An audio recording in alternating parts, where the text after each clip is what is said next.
For all your Mets here, let's go. Bring it home. Bring it home. Bring it home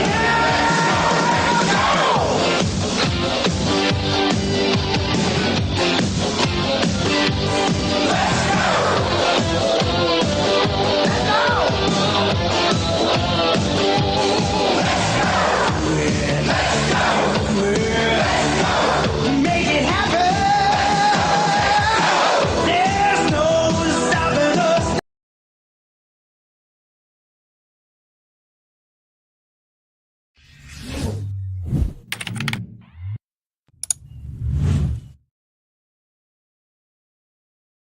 What's up, Met fans? Welcome back to Talking Mets. Rob with another Mets pregame live right here on Easter Sunday. Happy Easter, happy Passover, whatever you celebrate. Happy everything. So with that said, guys, we got about 20 minutes until game time. We're going to go through the pitching matchup. We're going to go through the lineup.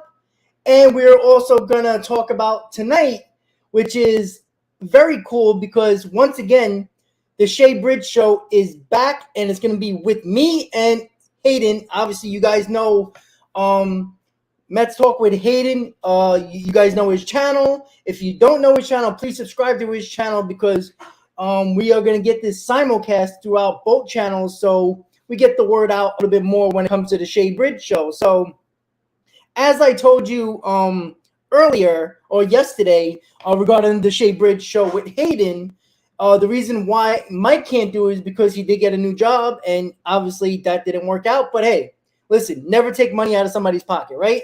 And he is still my boy. So Hayden will be with me tonight, the Shea Bridge show tonight, 7 p.m. tonight. So make sure you tune in and hang out with us, and we're going to recap the entire 10 games at the moment, 10 games of the season. So we're going to look at the entire season so far, and then we're going to look to the couple of series ahead, the next week preview with the Padres and the Oakland A's. So we're going to go through all of that stuff. It's a whole new setup, whole new background, and of course, talking Mets baseball. So Mets are going for the sweep tonight. They are 5-4 on the season with a nice little victory yesterday. And you've seen what Pete Alonso continues to do. He got 5 home runs, looking good, looking strong, he looks like an MVP caliber player. Yes, I said it, MVP caliber. Again, he's got to get the average up a little bit more, but with the RBIs and the home runs, he's got 5 home runs in 9 games. Like, if you do the math, that's probably, what is that? I don't know, really good math. I think I did the math. It was like 60-something home runs. Again, can he step up can he continue that pace? Who knows? Right? But the last time Aaron Judge got a record, Pete Alonso took it over. Again, Aaron Judge beat the American League record for home runs. Obviously, Pete Alonso would have to beat Barry Bonds, which is probably unlikely, but he could actually surpass the Aaron Judge number. And again, do you want that pressure on Pete Alonso? You know, the individual accomplishment would be awesome and it would be fun, but you know, when Pete Alonso beat the home run rookie record in 2019, there was really no pressure in the month of September after the Mets were basically eliminated from playoff contention. So you want him to focus more on the playoff contention, but if you get both with it, why not, right? So Pete Alonso, to hit a home run, is plus 475 today. I like that number. So with that said, guys, make sure you hit on that like button. Make sure you share the stream. Let's get more people on this Easter Sunday. And hopefully everybody's enjoying themselves. And I'm very happy that you guys are hanging out with me during this Easter. Again, I'm going to go in and out of the stream during the baseball game. You know, Easter and all that. You know, a lot of things going on. So I'll be in and out again, out of the stream with you. But you will get the audio through the whole game. And, of course, you'll get the reaction from me and, of course, yourself. So, Ken, how you doing?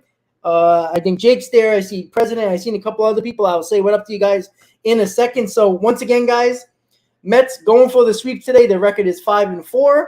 And the big news of the day, Francisco Alvarez who was called up prior to opening day. We all thought he was going to start at least one of these two, the first two games at home, but he is playing today. He is catching today.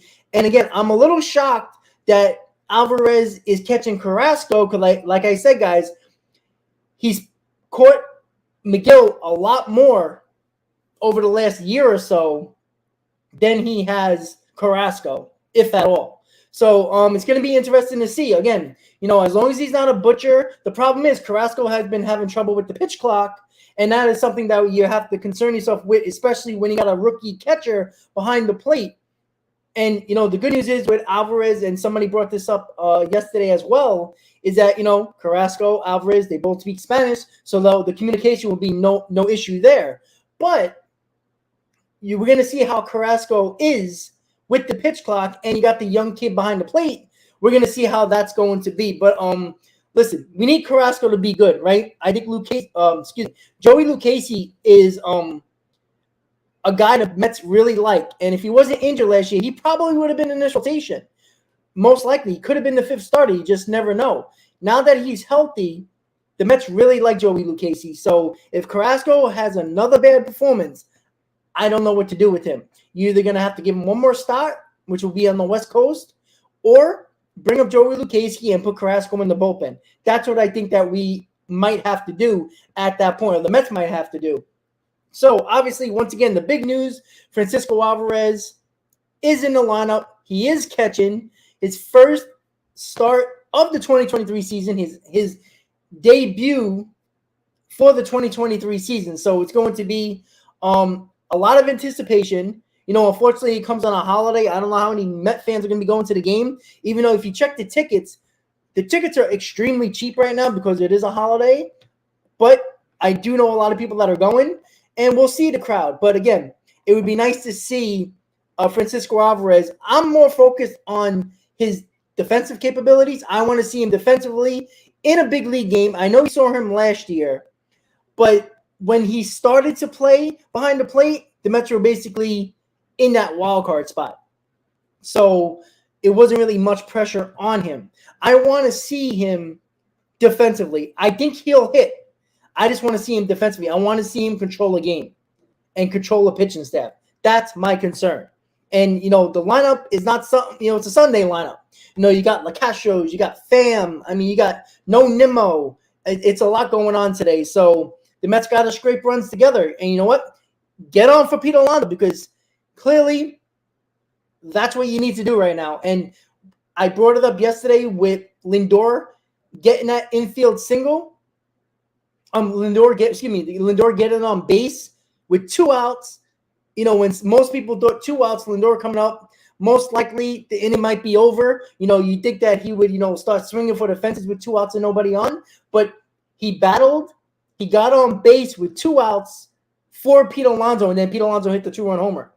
You got to remember, guys, that happened a lot last year, and I said this over and over again. Why Lindor was so good last year was with 2 outs and nobody on. He got on base any way he can because he knew Pete Alonso was coming up behind him. That was huge last year, and that happened again yesterday. And if that happens more often than not, Pete Alonso is going to make you pay. It's hard to say he's not clutch at this point, considering that he had well over 100 RBIs and 40 home runs. That's something that you just have to look at when you see what Lindor does with 2 outs, especially with nobody on. All he has to do is get on. And that's the most important thing right there. So we're going to look at the schedule. We're going to look at the lineup, and we're going to go over the pitching matchup really quickly. Just let me bring it up at the bottom. So it is scrolling across your screen. You got the pitching matchup, and you got the lineup for the Mets today. So let me just throw up. I'm not even going to throw up game day yet because it's stupid when it refreshes. So I'm just going to just go along with me with the pitching matchup, which is Braxton Garrett and Carrasco on the mound. The Mets lineup today: Tommy Pham leading off, playing center field. Starlin Marte batting second, playing right field. Francisco Lindor playing shortstop, batting third. Cleaning up, Pete Alonso playing first base. Mark Canha DH and batting fifth. Jeff McNeil batting 6th, playing second base. Eduardo Escobar batting 7th, playing third base. Francisco Alvarez batting 8th and catching. And Tim Locastro batting 9th, playing left field. So that is your lineup for our New York Mets, and it's scrolling at the bottom of your screen and will be scrolling throughout the game. So if you come in late, you know what the lineup looks like, at least when the game started. So, and of course, I kind of messed that part up. I have to put game 10. Excuse me. That was my boo-boo. There you go. All right, so we're back. All right, there we go. So that's where we are right now. So once again, and again, it's a small crowd, and I'm not surprised. It's a holiday. You know, I'm not shocked that it's a small crowd at all. You know, I was not expecting, you know, if it's 20,000 there, it's probably a lot. Cannon plays every day, Ken, because Buck likes him. We talked about this last year. You know, Cannon's a guy that will be bad for a month, and then he'll carry a team for 2 weeks. Like, and then that's it. Like, but you know what? The least of my worries, like I said, for some reason, Buck really likes Cannon. And Cannon's an okay player, and I have no problem with him being a starter. But, you know, when you're relying on him to be the protection for Pete Alonso, that scares me. Because how much better offensively Pete Alonso would be if you had a dangerous hitter behind Pete Alonso? How many more balls he would get to hit because that pitcher is worried about the guy behind him as well.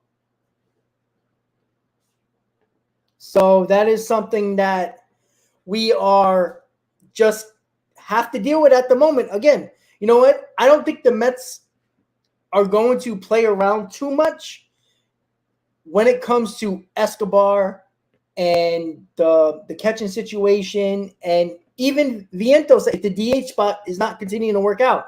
And look, you see it like this, right?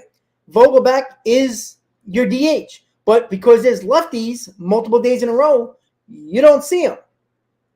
And that is the problem when it comes to Vogelback. And this is why Canna has DH, because the Mets technically don't really have a right-handed DH. And actually outside right now, there's a lot of people online, so it might fill up a little bit more. So the DH spot is an issue, and that's why Canner is getting a lot of DH. I think this is his 3rd start in 10 games at the DH spot. That just shows you the Mets don't have no right-handed DH. Tommy Pham, yes, is technically the right-handed DH, but I'd rather have Tommy Pham on the field playing because he provides a little bit better defense than Mark Canna, or in this place, he's playing center field today, and I have no problem with him playing center field. You know, Nimmo's getting a day off. I'm not worried about that because I believe Nimmo is going to get a lot of days off during the year. The Mets are not risking injury with Nimmo at all, especially for a guy who's trying to be a speed demon now and trying to steal some bases. You gotta keep him healthy because you see what he can do at the top of the order. All right, so. Well, Robert, I do think Alvarez is a power bat.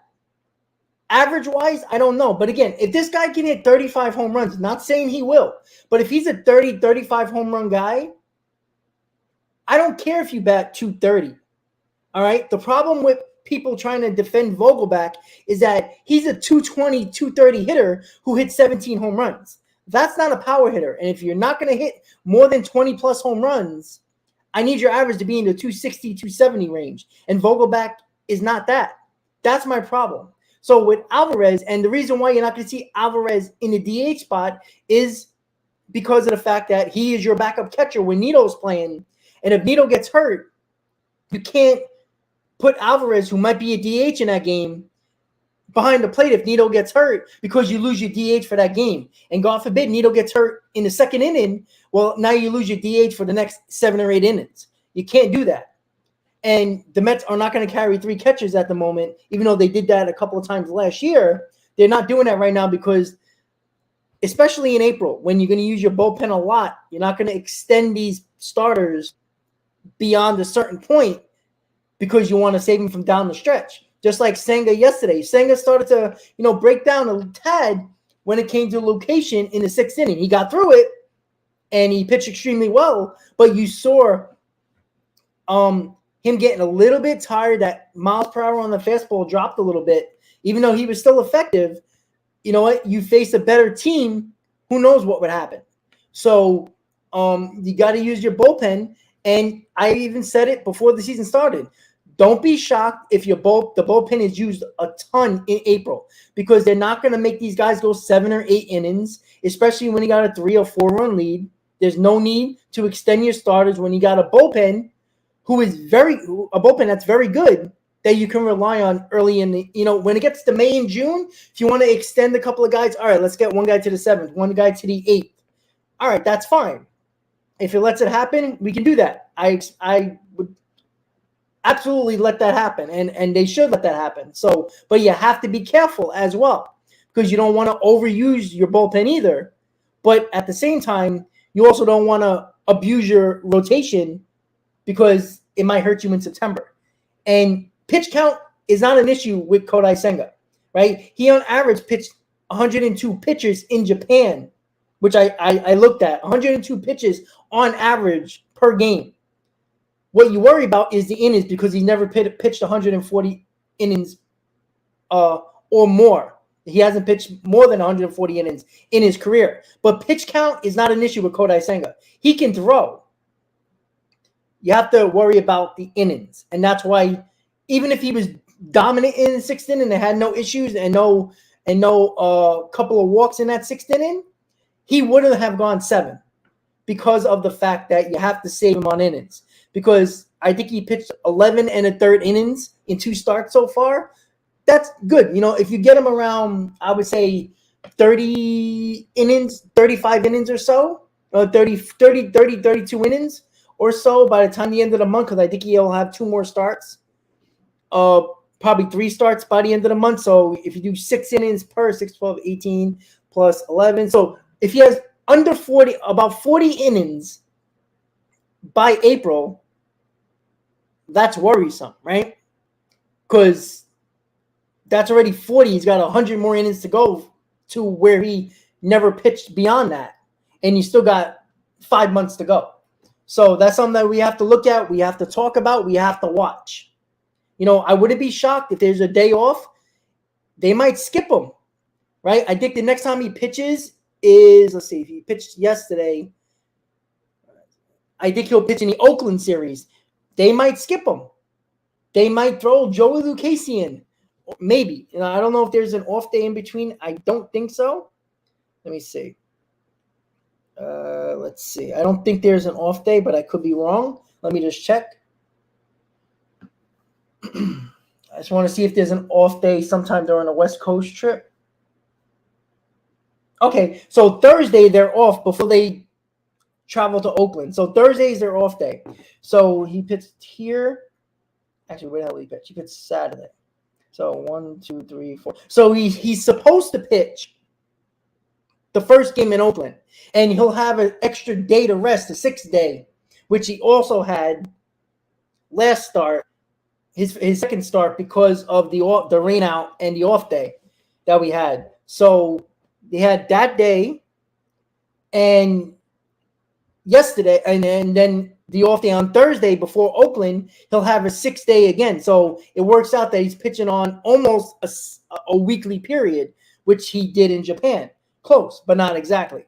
So that's what we're doing right now. So again, he's thrown 11 1/3 innings in 2 starts so far. Throws another 6. That's 17 almost 17 innings. So you get the point, right? He can reach close to 40, about 35 to 40 innings by the end of April. If the Mets are doing really well, you want to skip a start or give them a couple more days off, you do that. But we'll see what the Mets are going to do, but you have to watch his innings. So we got about 1 minute until game time, and you know the deal, guys. So let me just share this really quick and get ready for the game to start. There we go. Let me just roll up the Met game. There we go.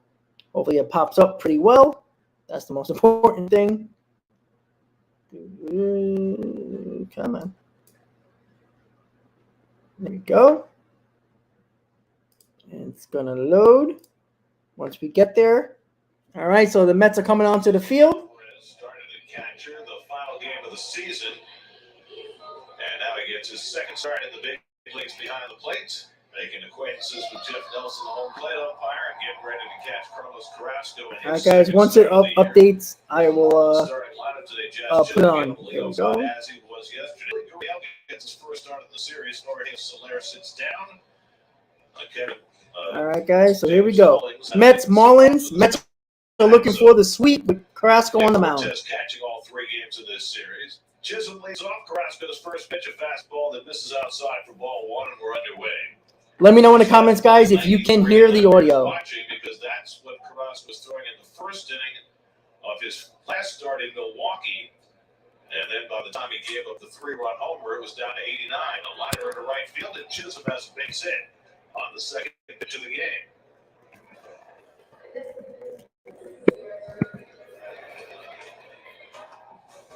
Trying to get ahead, fastball and missed, and then fastball down. Anything down, Chisholm covers. And middle end, too. He's looking to pull. So we'll lead off base hit. First airplane of the day flying overhead. Oh, usually we only get the planes here when there's a low ceiling, but it's unlimited visibility today. Beautiful day, although cool, 49 degrees at game time, and Chisholm goes diving back. He's yet to steal his first base of the season. Not an air traffic controller speak. Audio low ceiling. Adios. You know, Come on, Carlos. it's the first really sunny day we've had here at Citifield. And you know how we like to take folks behind the scenes as Garrett Cooper takes inside. So when it's sunny and we do our open, they have to put down a screen behind us so that our picture doesn't get washed out. TV talk. Called scrim. Oh, the scrim, right. So they pulled the scrim down for the first time today, and I guess it hadn't been pulled down since late last season. And when they pulled it down, all this white dust came down with the scrim. I got all over everything. All right, Carlos, let's go. I believe we might need the guys in the hazmat suits to come in just to make sure that the booth is safe to work in. Gary got the worst of it. He's over here in the left. I had no dust. I was out on the right flank, but Gary got nailed. This is not dangerous. It's dangerous. You were saying maybe we could get a shampoo ad out of it. to Cooper. Walked around with white asbestos on our shoulders. No, that's why they invented Surf Pro. It's like it never happened. to Cooper. And he jams him with that fastball, but he missed with it. It's 3-2. Cooper DHing today, 3 for 6 with a home run in this series. Luis Ariz, the National League's leading hitter, waiting on deck. I got to believe that Chisholm is going to be running, and he is. Strike 3. Can he get him out? Oh, he got him. Ooh. All right, so he struck out Cooper, and Alvarez almost thrown out Chisholm. Little off target, but it was close. Boy, I'll say a strong arm. Look at his throw. I mean, he's got some pop on it. Oof. This ball bled into right field. Did he beat the tag? Yes, he did. No question. All right, man on second, 1 out. Nice throw by Alvarez. So Chisholm's first stolen base of the year. He's in scoring position. See if he can get this damn guy out. Ariz. Ariz hitting .467 through his first 30 at-bats for the Marlins, taking all the way. Come in anytime. Ball 1. Yeah, he has really been impressive. American League batting champ last year, and I can see why. 3 for 6 in this series. Let's go. Misses with a fastball. It's 2-0. I've said it's the closest thing I've seen to Tony Gwynn, and I mean that. I wouldn't just throw it out. We all know he has a good arm. Some awfully high praise. And Oh, he's going. Stealing third. Alvarez's throw. Oh, dropped the ball. And Chisholm with back-to-back stolen All right, so they're bases. challenging us, Alvarez, for sure. 1 out. But they're getting the big jumps on Carrasco. 2 stolen bases for Chisholm. Well, they're going to challenge Alvarez, I wonder. I guess Yeah, he would have been safe anyway. He's got an awfully strong arm, and that case, it took him a little too long to get rid of it, though. But still, the stolen base is normally off the pitcher. You're right. Infield comes in 3-0 to Arias. And takes a fastball down the middle, 3-1. It's interesting bringing the infield in, not conceding a run in the first inning. Remember yesterday, Arias on a 3-0 took the 3-1, 3-0 and took the 3-1. This Marlins team has had a lot of trouble scoring runs, 20 runs in their first 9 games, and 15 of the 20 have come on the home run ball, so they haven't manufactured too many. And ball 4. And now runners to the corners for Brian De La Cruz. Well, the new rules have certainly sparked more steals between the limit on the number of throws to first base and the larger bases. The number of steals is up, and the percentage of successful steals is up. Well, now the infield can drop back to double play depth. All right, let's see if we can get a double player to end the inning. Cruz is 0 for 3 in this series. Come on, Carlos. Free swinger, De La Cruz. Nice pitch. Starts off the fastball in the corner, 0-1. De La Cruz 4 for 20 to start the year. He's got a home run in his career against Carrasco, 4 for 15 against Cookie. And slider in for a strike, and it's 0-2. All right, come on. Set him to a free swinger, and he takes strike 1, strike 2. He threw his first walk of the season yesterday, right after you said he was a free swinger. 0-2 down to De La Cruz. Yuli Gurriel standing on deck. And De La Cruz sucks one to deep left. Will Castro back. It's over his head, and it's out of here. God damn it. De La Cruz with a 3-run homer. His first 0-2 pitch, and he hung it. Give the Marlins the early jump. It's 3-0 Miami. 0-2 hanging slider, and he hit the heck out of it. God damn it. No doubt. So Carrasco's Can't hang a curveball with an 0-2 pitch. second home run he's allowed this year. Oh, there it is, right there, Ron. Right down the middle. The 2 sliders, and the worst one he threw was the 3rd one. Can't throw a breaking ball over the plate like that with 2 strikes. 0-2 pitch. Serious carry on it. He scores the 0-2 pitch. Yuli Gurriel getting his first appearance in the series. Marlins have now scored 23 runs. Well, Mets got to come back then. 23 have come on home runs. Yes. Gurriel hits one hopper to Lindor, and Francisco throws him out 2 away.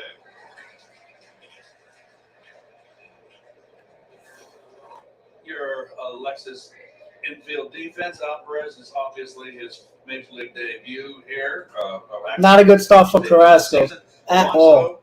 At first, back in the lineup. That's something you can't do. I don't care if you're a veteran or not. Can't hang an 0-2 breaking ball when you got the guy in a hole. Gets a rest. Obviously, Garcia looking for his first hit of the series. He's gone 0 for 8. And if you go back to the series against the Mets in Miami, he's 0 for 7. You know, again, De La Cruz with a long swing. That's a not. You can throw a fastball past him, and you speed up his bat with a breaking ball. This should end the inning, and it does, but not before. De La Cruz hits a 3-run homer in the first. Mets trail 3-0 going to the bottom of the first. See if the Mets can come back and get some runs here and make this game closer, try to tie it. Like I said, guys, you know what? Listen. I know I see it, and I know I know you guys see it. I just don't get the fact, and this is, you know, maybe this is all Carrasco, probably 100%. I don't know who's calling the pitches or what, but it looks like Carrasco is choosing his own pitches. If you're gonna throw a breaking ball 0-2, make sure it's in the dirt or make sure it's nowhere near the plate. And for a guy like De La Cruz and a lot of the Marlins hitters, except for probably Garrett Cooper, a lot of these guys have extremely long swings, just like De La Cruz does. Why would you speed up their bat with a breaking ball in a spot where you have the upper hand with the count 0-2? Throw a fastball. Even if he throws 93, 94, his long swing, it takes him a little bit more time to catch up for that on that fastball. He's looking breaking ball. So that just tells you that these guys that know they have a long swing are not looking fastball. They're looking for a breaking ball to speed up their bat. Well, Joe, he might have tipped his pitch here. I didn't notice that, but maybe he did. But just think, even if he did, the point of the matter is you should know these batters by now. These guys, most of them have long swings. You speed up the bat with the breaking ball. All right, so bottom of the first, 3-0 Marlins. See if the Mets can get some runs back here. Pham, Marte, Lindor. Braxton Garrett on the mound for the Marlins, the left-hander. Once again, guys, don't forget to please hit on that like button. 2022, his ERA was 2.49 from Foley, Alabama, the home of Ken Stabler. Oh, the snake. Tommy Pham 0 for 4 in this series, and he takes the first sinker from Garrett out of the strike zone for ball 1. As you can see from that first pitch, Garrett not a hard thrower. He came out of high school. He was a first-round pick, 7th overall by Miami in 2016, and they raved about how polished his curveball was. Well, he barely throws his curveball anymore. He's become more of a fastball slider changeup pitcher. And reason why? Tommy John? Well, he had Tommy John. I don't know if that was the reason why, but I just don't understand why someone's got a great curveball. You want to not have him throw it anymore. we just threw it there. But he only threw it, 13% of the time last year. And he throws back the slider to Pham, and it's 2-2. He had a lot of comparisons when he was in high school to another left-hander from Alabama, Jimmy Key. I thought you were going to say because he's a lefty with a great curveball out of high school, Barry Zito. Oh, there you go. Swing and a miss. And Pham strikes out. 1 out. Garrett's got a strikeout to start his day. Your Marlin defense. Cortez behind the plate again, stalling for a little back issues. Birdie at short. Seeing Gurriel gets the start. Gold Glover back in 2021. De La Cruz in left field. Garcia and Chisholm rounded out. They go quick, Keith. I know. Everything's on the clock now. Well, come get me. Marte takes the curveball for a strike, and it's 1-1. There's a good curveball right there. Second one. Starling 2 for 7 in this series, including a home run in the home opener. He's hit it 4 straight games now, and he drills that. Marte drills one down the line. That should be a double. All right, Starling, there we go. Runner in scoring position with 1 out with Lindor up. Third double of the year for Marte. Turns on this fastball in. God, what would have been the difference in a couple of bowl games if we had Marte in September last year? I'm just saying. The guy's just a pure hitter. So Starling's now hit 5 straight. Come on, Frankie. Let's go. Let's get some runs back here. Has had a lot of success in limited appearances against Braxton Garrett. 3 for 6 with 2 home runs. And he takes first pitch slider for a strike.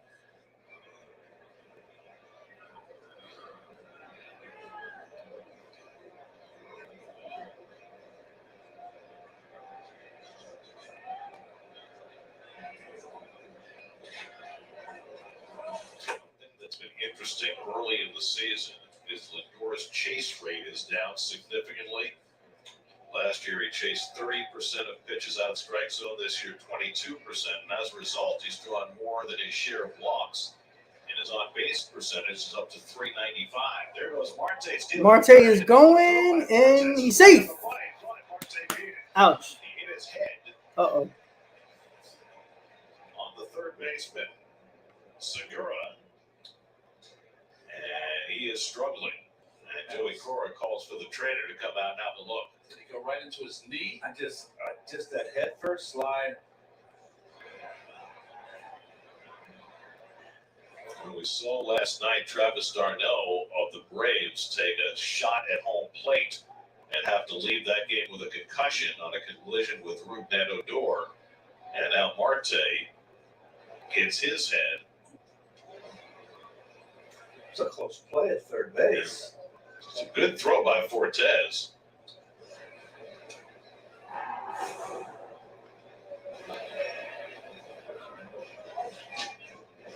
Oh, he just beat it. Good call. Right on Oh, yeah, right on the knee. Ouch. And broke his Oh, sunglasses. the sunglasses, too. And it's the sunglasses. He broke his sunglasses.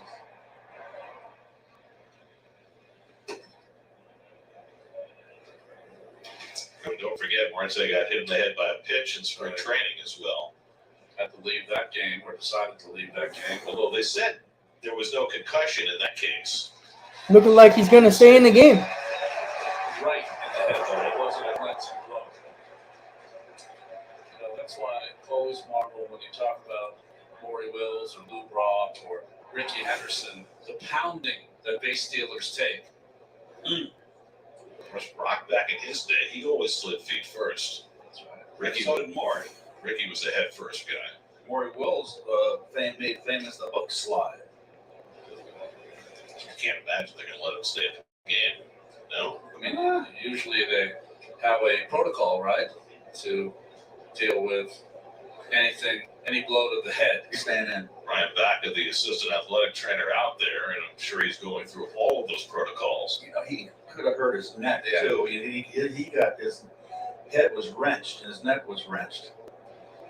Yeah, you see Marte keep on saying no. Buck is going to make absolutely certain before he even He's thinks about actually leaving the game. telling Marte he's probably want to take him out of the game, and Marte's like, no. Yeah, you see he broke his glasses. Yep.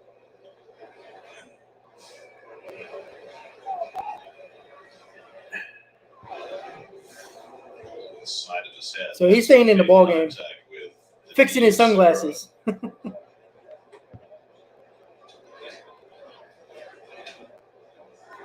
Actually, does he need the glasses right now? Well, it buys them some time Snapped to off. make a decision.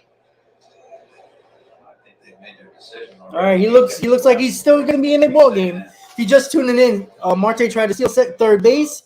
He was safe, and his head hit the knee of the third baseman, Segura. And then they can make a decision. But he looks like he's okay. So he's going to stay in the ball game. So runner on third with one out with Lindor up. Braxton Garrett wisely has been throwing warm-up pitches during this. So Nimmo is getting warmed up. So I would not be shocked after this half inning.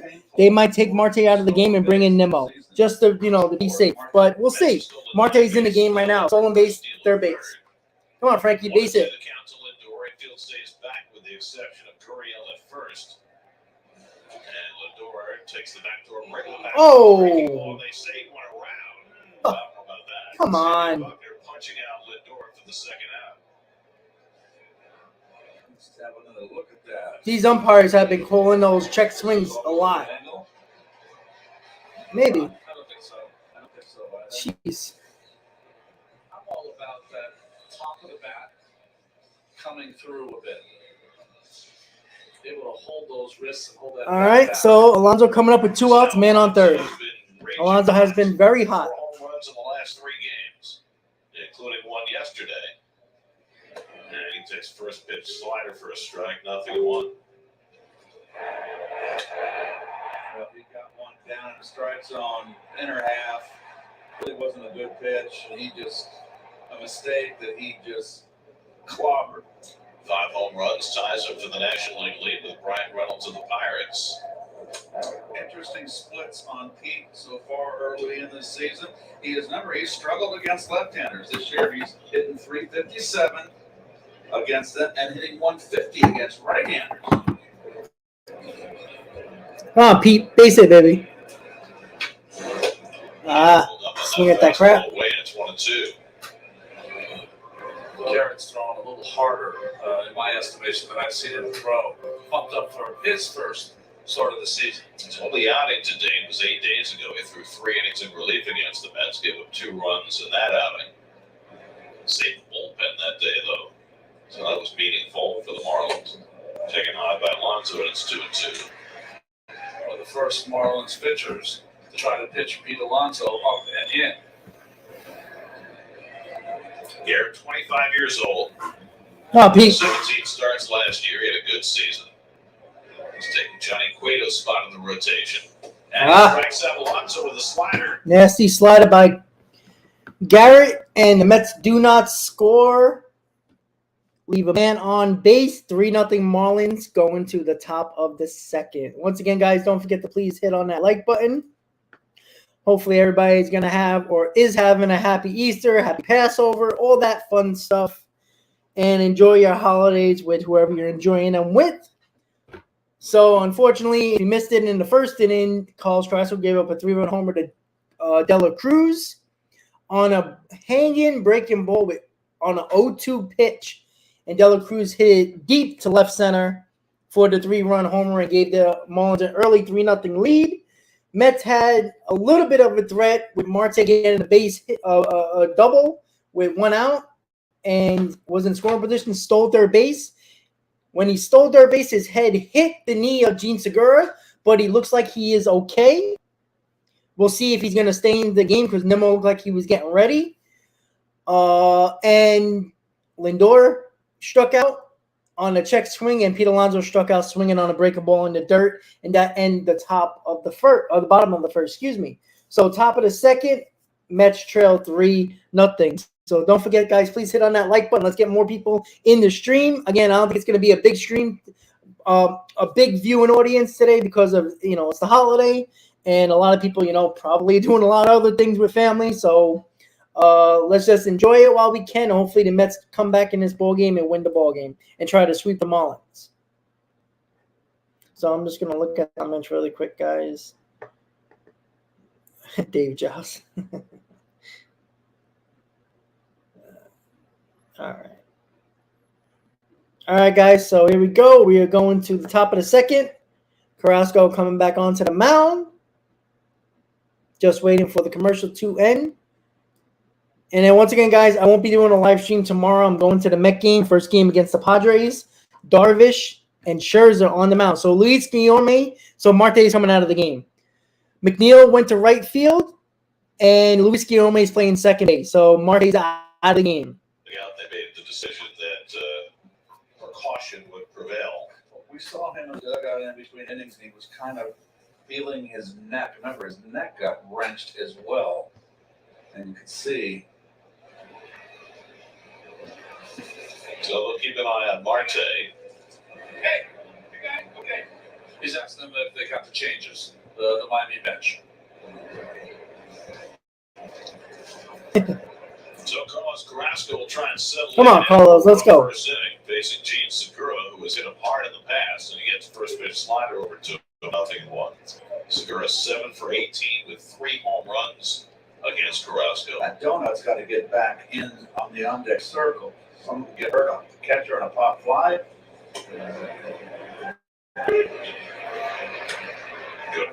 That's got to get back in on the circle. You go to Dunkin', the donuts are always in the box. With coffee. Back.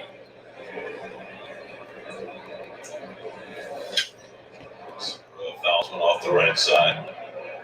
Segura 2 for 7 in this series. Carrasco in the first inning gave up a single to Chisholm, a walk to a rise, and then on an 0-2 slider, Brian De La Cruz get the stuffing out of it for a Hebrew, not true. Sorry, you're bringing that up. It's not true right now.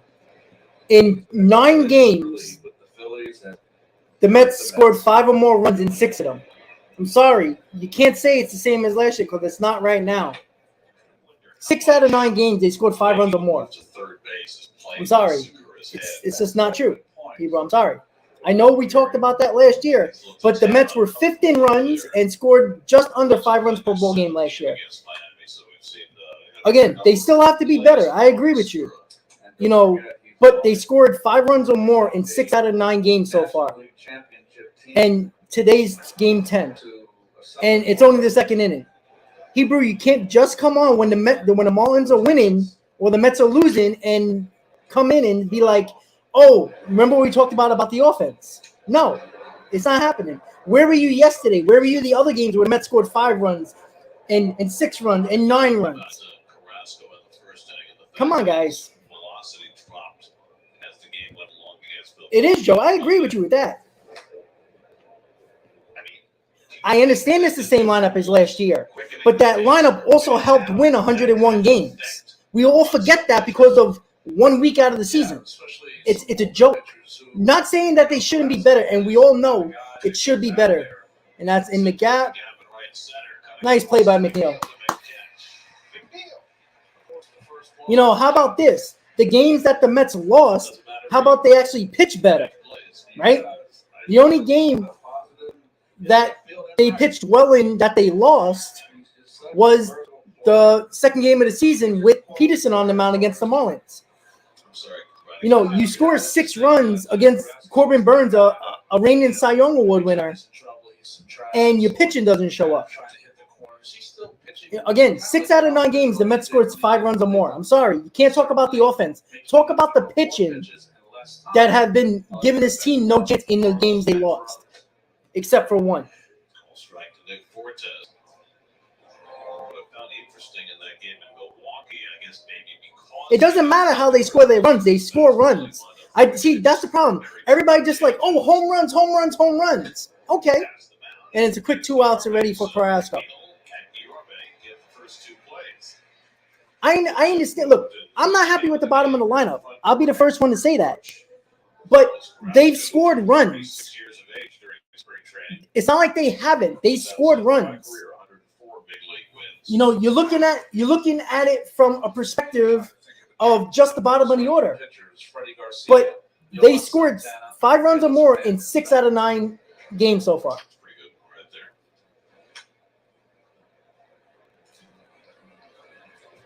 No, I won't be signing a different tune. I would be criticizing them, but you can't criticize them now when they scored 5 runs or more 6 out of 9 games. You just don't like what they did in the offseason, and I don't agree with the offseason either. They needed another big bat. I agree with that. But facts are facts. 6 out of 9 games, they score 5 runs or more. Until that doesn't happen, there's no argument about the offense right now. Sorry. You want to talk about the offense in September last year? We can talk about that. They deserve to get criticized. Don't criticize them now for 6 out of 9 games. But Hebrew, you were singing no team tune because you weren't in this stream when the Mets were scoring runs. That's the problem. Come on, Carlos.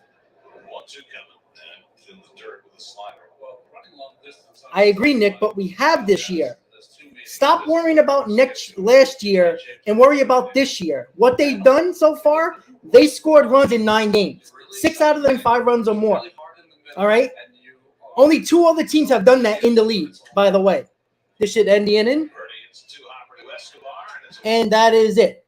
All right, guys. So here we go. We're going to talk about this again. Since nobody wants to listen and only wants to talk about the offense last year, but talk about the offense this year. Okay? We're going to talk about it again. All right? We're going to have this issue over and over again until people actually talk about the facts now, not last year. Nobody cares about September anymore. It doesn't matter. 2022 September. What matters right now, 2023, 9 games into the season. They scored 5 or more runs, 6 out of 9 games. Doesn't matter against who, right? Do you want to talk about the Tampa Rays who played the Athletics, the Detroit Tigers, and the Nationals? Do we take away their runs? No. It does not matter who they played against. Because take away the 2 wins that the Braves had against the Nationals if that's the case. I just don't understand the fact that people are so focused on last year when last year has nothing to do with this year. What happens if Marte hits 5 more home runs? What if Lindor hits 5 more home runs? And by the way, there's only 2 other teams that scored more runs in a 9-game period in total this year. And that is the Rays and that is the Brewers. Oh, by the way, the Rays have played nobody. The Brewers have played very good. They're probably playing well above expectations for a lot of people. I understand that, Studs, but we also scored 6 runs against Corbin Burns, who was a Cy Young Award winner. Okay, Hebrew, if you wanted to get smoke and mirrors, then don't come on. Don't watch the games. That's what I don't understand. Like, if you assume that it's doom and gloom, don't watch the games. Mark Hanna coming up. 3-0 Marlins. Because if the Mets were winning 3-0 right now, you would probably be nowhere to be found. Okay, good. If they don't score tonight, then you kill them. But I mean, it's amazing that no team in the world ever gets shut out. And kind of that's a base hit. And I bet you $1 million the Mets are going to win this ball game. But no, you didn't, because Hebrew, I haven't seen you. I've done what, 5 games already? Not once. But as soon as they play bad, here comes all the negative Met fans saying, "Oh, look at the offense. Look at this." But it's one game.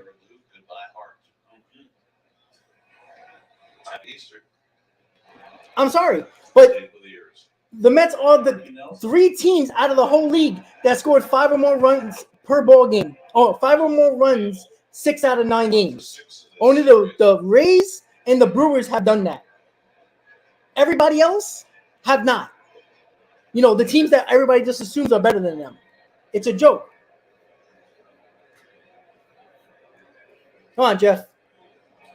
Garrett crowns him with a sinker, and it's 2-0. Hebrew, I appreciate that. I missed that comment. But at the same time, you also have to be realistic about the facts right now, not last year, because that's what you're going on, not this year. Because if you're going on this year, your opinion or your comments are wrong. Because this year, that is not a fact. Sorry. Come on, Jeff, let's go. First left-hander he's faced, and he can't find the range. Are facing an inordinate amount of left-handed. President, he's not the only one. There's a lot of people overreacting. But they were nowhere to be found when the Mets are scoring runs. I just don't get that. Lefties in the 3 games, Ryan Weathers and Blake Snell. There we go. That's going to be first and third. That might score Canna. All right. Second and third, nobody out. There we go. Bottom of the order coming through. Let's go. Hebrew, I agree with you. I want the kids up. But let them do something first. You know, let's see what they can do. You know, I agree. I think Beatty deserved to be up. At least Beatty. So, we'll see. We got Escobar up right now. Second and third, nobody out. We got Escobar and Alvarez coming up. So second and third, and nobody out. Infield stays back for Eduardo Escobar. And he takes the first pitch curveball for a strike. Come on. Escobar hit an opposite field home run batting left. Escobar had 3 good at-bats yesterday and finally got his first home run of the year. Let's see if he can continue get some RBIs here. Canna at third, McNeil at second, and Escobar fouls one off.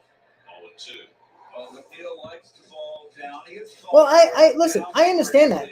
Like, I don't think anybody can disagree that the Mets should have got a big bat. Either Duvall, you know, who knew if they would have got Correa. You know, there was a couple of guys out there that could have been better than what we have right now. I agree with that. Escobar strikes out on 1 out. Not good. All right, so here we go. Alvarez in the spot with 2 runners on. See if he can do some damage here. Yeah, Hebrew, I'm glad that they're ripping AAA. But if they don't do it in the major leagues, which obviously we don't know yet, we'll see. But guess what? If they bring them up and they don't perform, you're going right back to the veterans. Come on, Frankie. Yeah. I agree. Hebrew. I wanted him to catch the first game because he caught Tyler McGill. I didn't agree with that at all. But the Mets won them 2 games, so come on, Frankie. Infield back, second and third, 1 out with the Mets down by 3. Canna faking down the line at third. That time Alvarez able to lay off the back foot slider. I agree, but you got to give him a chance. Absolutely. But you also have to win ball games, and the Mets are winning ball games. Let's see. I'll take a sack fly here, get a run on the board. Well, he certainly Got a long game to go. All season long Come on, against Frankie. the Mets.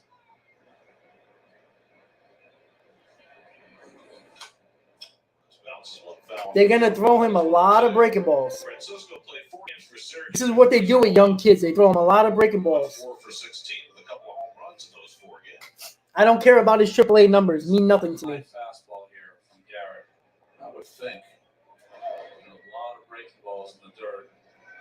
One up, and then it can go back to that slider. Catcher bounced inside. They're going to come in with a.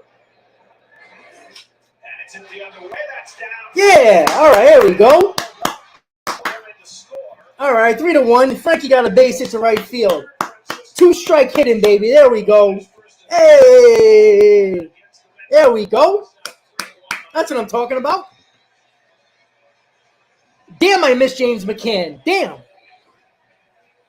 Okay, Hebrew. So if he goes 1 for 15, do you rest your case? That doesn't make sense. I'm sorry. I'm sorry. Like, we get 1 hit. It's great. I love it. Perfect. But he can go the next 14 at-bats without a hit. What does that mean? Bench happy to see it. So Alvarez driving in the second run of his major league career. And here's Tim LaCastro. All right, Tim LaCastro, first and third. 1 out.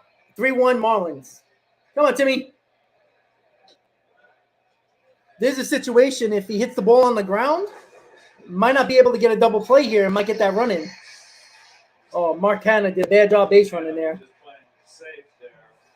Come on, Tim. There was no way Garcia was going to catch that ball, but he was just making sure. LaCastro, he's had 4 plate appearances. He's been hit by a pitch 3 of the 4. You know what that case was? Well, Hebrew, no, because if he goes 1 for 15, he's not helping the team. I'm sorry, that doesn't. They're not going to leave him in a lineup if he's 1 for 15. You have him in a lineup for his bat. But I play him. That's just the way I play him. I have no problem playing him. Come on, Tim. 2-0 LaCastro would be a tough guy to double up. Oh, that's a low strike. Come on, Blue. LaCastro's second start. Played left field. Hebrew, I agree it's a win now team. But that doesn't mean you have to play the kids just to play the kids. Because if they don't play well, you have to go to somebody else. Just like you can't use the veterans when they suck. You got to use the kids. Against curveball, fouls it off 2-2. The Mets have won 5 or 6 already. I mean, yeah, I guess, Today, but they will not see the Marlins again until September 18th. listen, I said it from the beginning. If you're not going to trade these kids, bring them up, play them. 13 games against your own But don't division look this at the year, Braves' 19 success. a year ago. Don't look at the Braves' success and think it's going to happen with the Mets or any other team. All right? It doesn't happen for everybody. All right? The Mets actually brought up people, a guy like Nimmo, McNeil, Alonso. Nobody talks about those guys that came up through the system. I'm saying division Come on, Tim. rivalries are more important than seeing a team. I'm preaching to the choir. When you're fighting for a division, We look at somebody else's success and think we should just do it like them because they had success. Doesn't mean it's going to turn out the same way.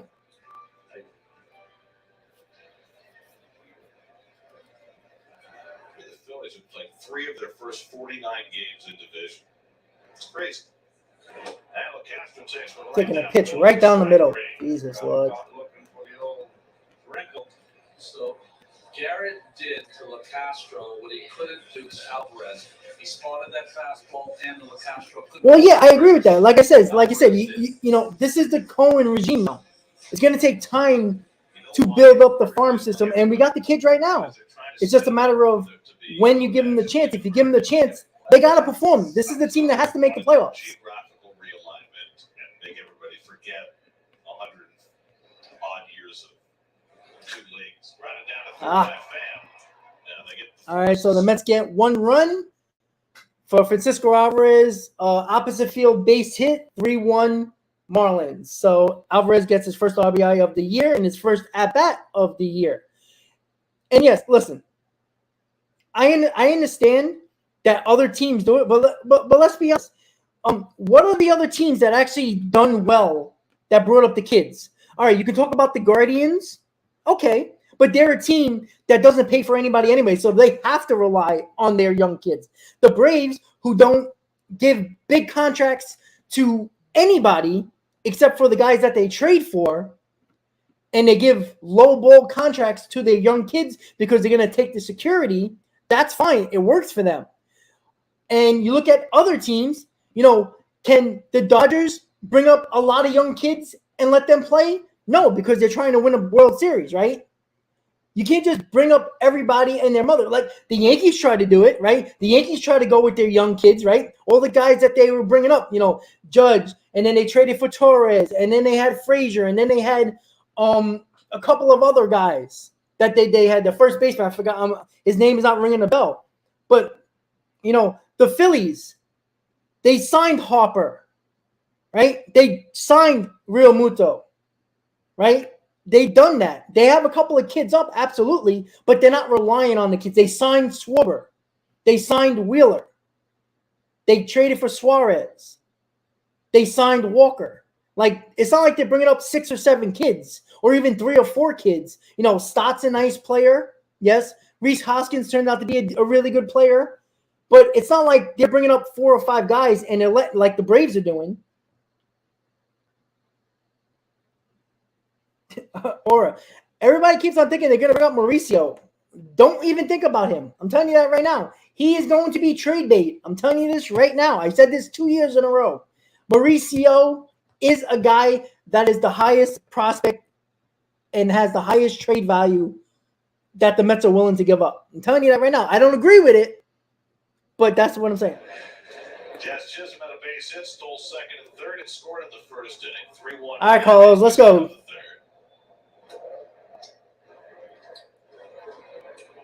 I didn't say that they're not the future. The problem is that doesn't mean they're the future that they're going to work out. If they play bad, everybody's going to want them to be sent down and have the veterans come back again. That's just the way it is. At any point of the year, the 1939 Yankees. So Tampa Bay is doing things that Alvarez shouldn't see started the season up. I'm sorry. I'm sorry. No.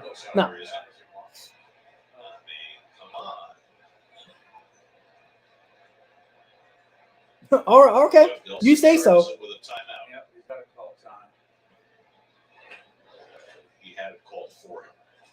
It's not the point of watching them. I agree with you. The point of the matter is, just because they could be the future doesn't mean they will be.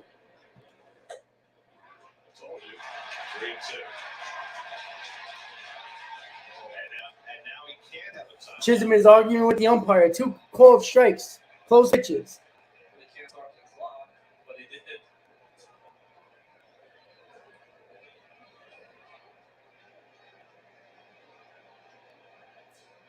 3-2 coming. He has to swing this time when he flies one down the left field line. That'll go out of play. Well, we've seen this before with Chisholm.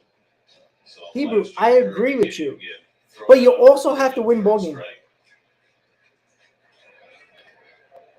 He was very close to getting thrown out again. Well, the same Escobar that carried his team in September. 3-2 from Carrasco. That's dropped it to the right side. Pete ranging wide. Carrasco has to cover. All right, nice cover by Carrasco. 1 out. For the first out. And Chisholm barking a few words. It's not a point. They don't believe Alvarez is ready defensively. Again, just because he catches a few balls and catches a few innings doesn't mean that he can be a catcher. And a good catcher at that. Whoa, Hammer? Hebrew. No. Don't tell me baseball. Ignore what is done in April or September. I'm not. Why do you wait, hold on. No. Every game matters. If you don't believe that, get off my channel because you're wasting everybody's time. Sorry. Still steaming. And ignore April. If the Mets would have, how about this? If Edwin Diaz didn't blow 2 games in April, maybe we would have won the division in September. Right? April matters. But Hebrew, you just contradicted yourself. You just said April and September doesn't matter. But yet, Escobar, if it wasn't for him, we might have lost more games in September, and who knows what would have happened. Might have even got the second wild card.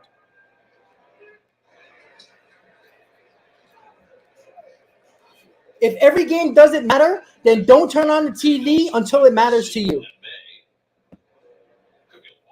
Come on, Carlos, let's go. Rise again, showing bunt. You just said that, Hebrew. Rise has such a good eye at the plate. I agree with you. But the rest of the lineup picked him up. And then when the lineup sucked, guess who was hitting? Escobar. Nice play by Pete. And there we go. Good job. Nice calls, Carrasco. 2 straight solid innings. See if the Mets can come back and score some runs. You know, we only look at September as the end-all, be-all last year. And that is the complete embarrassment. The same reason why people are looking at last year in one month of September and throwing it right into this year, which matters nothing at all.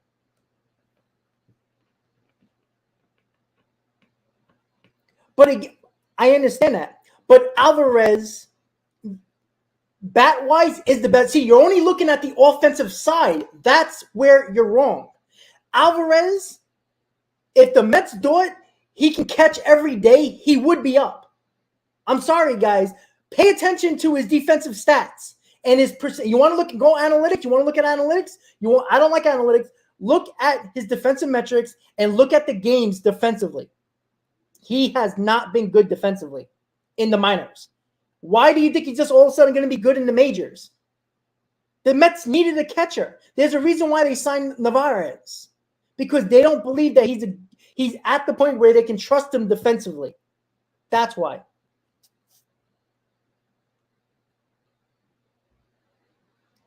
It's not bullshit. This is my eyes, not what they tell me. All right, I can care less what they tell me. Right? I wanted Brett Beatty up because he deserved to make the team. Whatever their stupid reasoning was, I didn't agree with. Right? I still don't agree with it. But let's not act like just bring up these 4 kids and let them play. But if the Mets are losing and they're pitching and they're playing badly, what do you do then? You're just going to roll it out there, and if the Mets win 70 games, oh well? No, I'm sorry. All right? I invest my money in this team. I invest my heart and soul in this team. I want them to make the playoffs. If you want to see 70 wins and let the kids play, then don't complain when they're losing. And that might be a base hit. Safe. Yeah, all right. Luis Guillermo infield hit. Here we go. Garrett couldn't quite snag it. Alexander, nobody knows that. Because Alvarez looks good at AAA doesn't mean he's better than Nito and Narvaez. Now, offensively, probably. But if you're only looking at that, you have a focus only on the offense. But when he costs you games defensively, I don't want to hear anybody say anything. With their 5th hit already against Garrett, but Garrett has struck out 5 in the first 2 innings. Because Alonso and Lindor are not the only players on the team. Lindor struck out his first time up. That's already 1 for 6 with runners in scoring position today. Studs, then you have to carry 3 catchers if Alvarez is going to be your everyday DH. Right?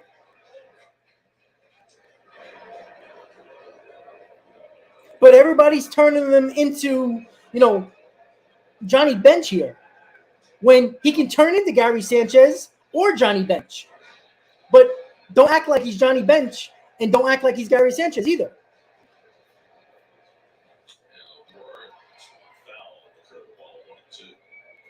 The offense in 1 month. They scored 4.75 runs per ball game. I don't sound on Billy Eppley. You just don't agree with me, but you just assume that Alvarez is going to be Johnny Bench. And if he's not, and he's last in millage, then what are you going to say then? Keep on playing him? Francisco fouls back to fastball. Garrett's had some success with that fastball up today. He's not throwing hard. He's throwing 89, 90 miles an hour with it. But it's such a change. He's trying to live back foot sliders. curveballs to the right-handed hitters. He's got to go up there occasionally.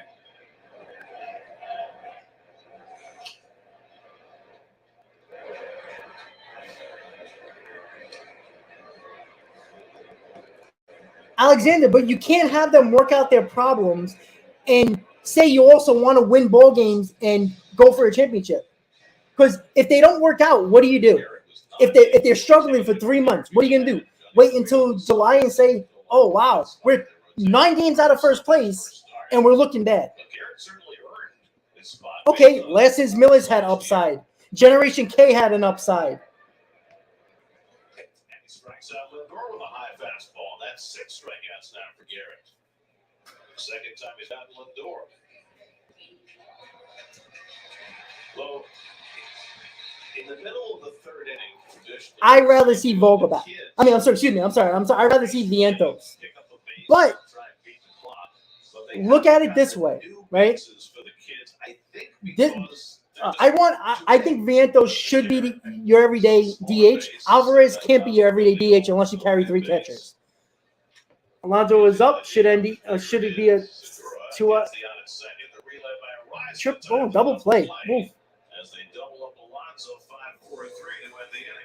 All right, so the Mets did not score in the bottom of the third. Going to the top of the fourth, 3-1 Marlins. Because you're making Alvarez out to be Johnny Bench. If the Mets believe that his defense is major league caliber, remember Alvarez wouldn't be up if it wasn't for an injury. So let's not act like he didn't hit at all, which is the reason why he's the number 1 overall prospect because of his bat. Didn't hit at all in spring. Didn't hit at all, which I don't blame him, but he didn't hit when the Mets actually called him up. Not his fault, but you get opportunities, you got to perform, right? That's how it goes.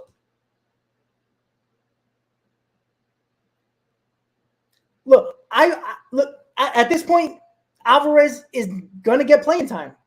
Look, is Alvarez better than Nito? You better hope so. Because if he's not, you owe me a lot of money.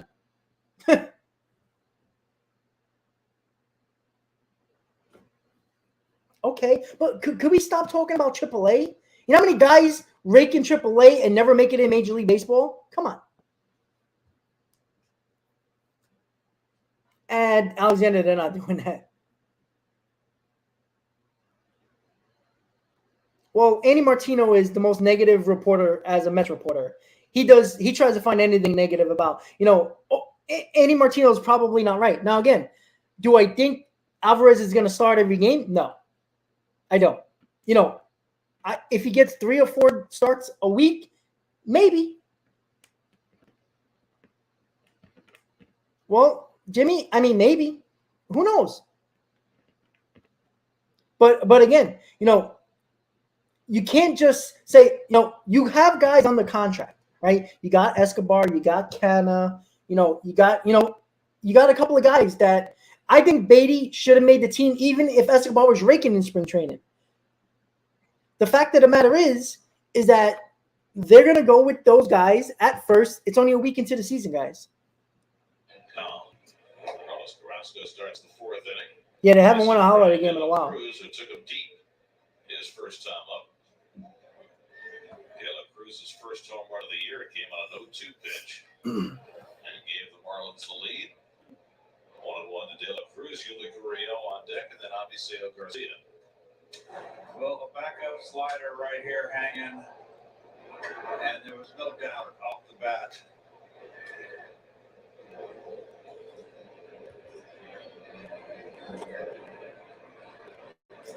This is down, it's 2-1. Since that home run, Carrasco has settled in and retired 8 in a row. All 8 on balls put in play. That doesn't happen very often in baseball these days, that you get 8 straight outs without a strikeout. Just the opposite of what Garrett's afternoon has been like.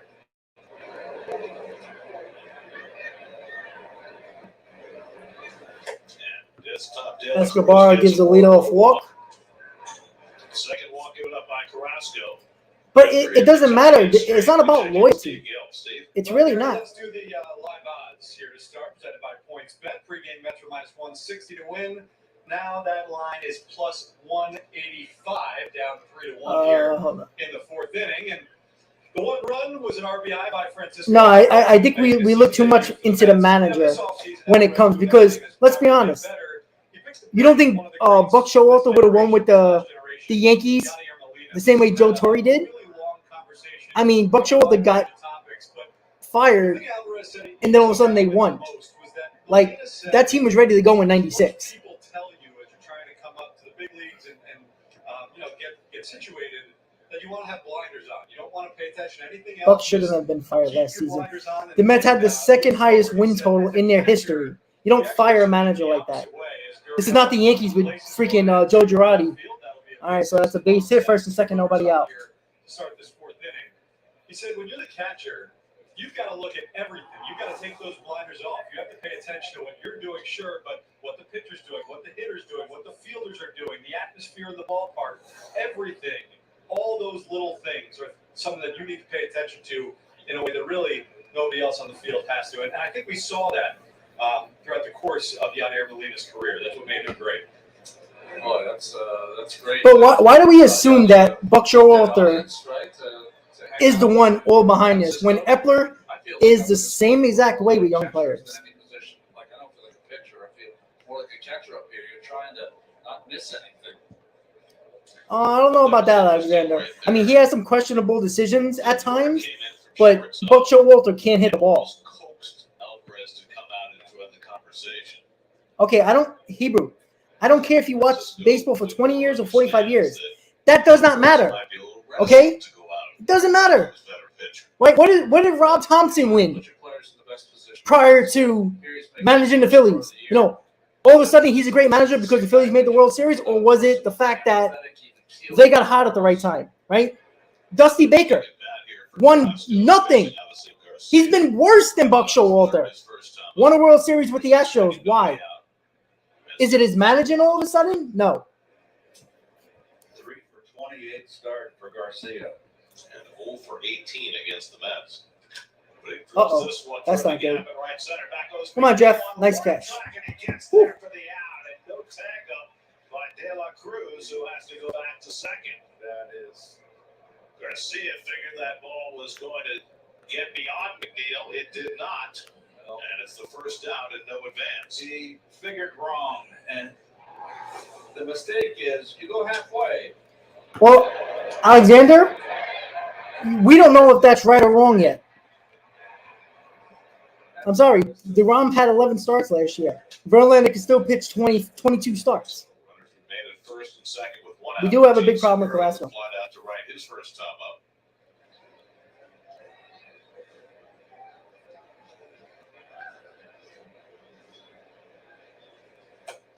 But Hebrew, isn't your top of the order no problem?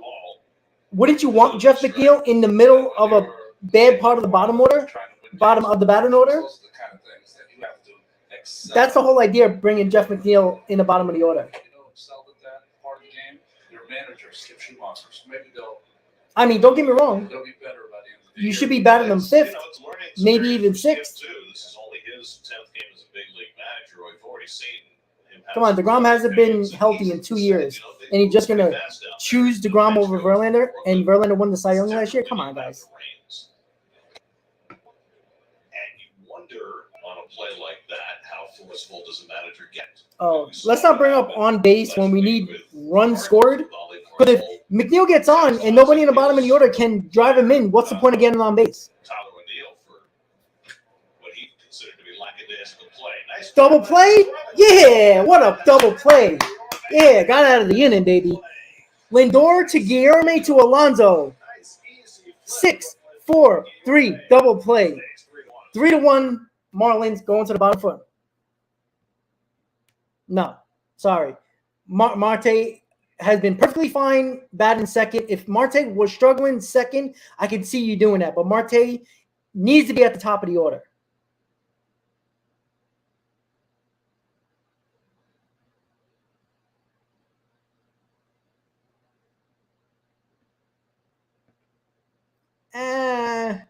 I mean, I could have went either way.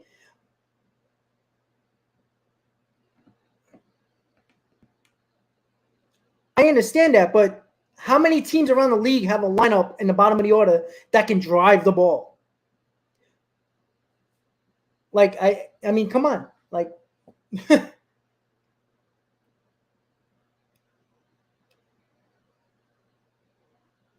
I don't like Lindor batting fifth. I think Lindor is the perfect 3-hitter, to be honest with you. Like I said, McNeil's the perfect number 2 hitter. I agree with you with the contact. You can move the guys over. You put the ball in play. You take pitches. You let the guys steal if you're leading off.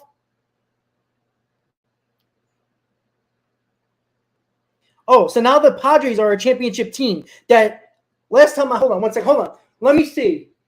106 years, 60 years. Padres never won a World Series. And the Padres, who've been spending a hell of a lot of money over the last couple of years, have won nothing. Just because they did good last year doesn't mean nothing. Beatty would be a great protection. I agree with that. I mean, potentially good because he could be just as bad as everybody else. Just because Beatty's the top prospect doesn't mean he's going to hit. I think people still are infatuated prospect huggers. That's what they are. Give him a chance. I agree with you. But nobody's going to give him no criticism because he doesn't hit. Because if he doesn't, what are you going to do then? You're just going to keep on rolling him out there and lose games? Or you're just not going to blame Beatty for the bottom of the batting order? Mark Hanna is coming up, bottom of the fourth, 3-1 Marlins. Mark Hanna leads off the home fourth. Obviously, Garcia has come out of the game. Jesus Sanchez is now playing great. All right, but if you only think it's about lineups, then I don't know what to tell you. Because the Yankees have a great line, right? Murderers Row, right? They've been scoring. They were top 5 in the league in runs scored. Why didn't they win? Because they didn't hit even a little bit. Even a little bit. Sometimes you also have to hit a little bit, but you also need some pitching as well. And let's not act like the pitching helped us in the playoffs because they didn't. Scored the only Mets run in the second inning.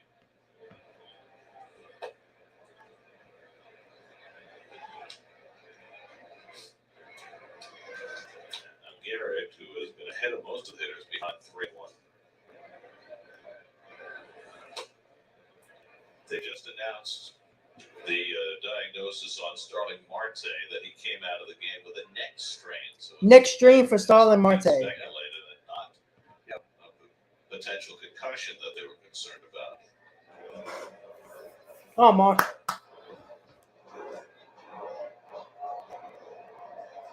to Canada, bounce foul outside third. Well, yeah, I agree with that. But at the same time, we know what we're getting from Escobar and Vogelback. I tend to agree with you. But everybody acts like Beatty and Alvarez, we all expect them to hit. And if they don't, what do you do then? Garrett has thrown pitches that he would have liked to this point. Hebrew, Mauricio never played outfield in his life. He's not playing the outfield. God, Jesus Christ. My God, I can't. Eighth pitch of the at-bat to Canada. And he bounces one down to Segura. One out. So let's go back to that double play at the glove flip by Lindor. Keith, what's the key to making a successful glove flip? Mauricio doesn't. You don't put a guy in the major leagues playing left field, the outfield, when he never played it. Come on, guys. Jesus. Hebrew, I've been saying that for 2 years. That's what I said. He has no position on this team. They had numerous opportunities to play him in the outfield. They tried him out on the backfields in spring training in 2021. He looked terrible because I was there. I was there in spring training. He could not read the ball off the bat in the outfield. He was terrible. They squashed that right away. Hebrew, he played 4 games, and they stopped it because he was terrible. He can't read the ball off the bat.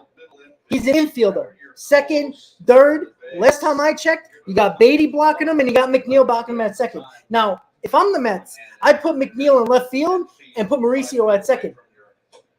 But the Mets probably don't want to do that for whatever reason. It's easier. But he's gotten better based on playing the infield. Not everybody who's infielder can play the outfield. All right, McNeil got a walk. To McNeil. First walk given up by Garrett.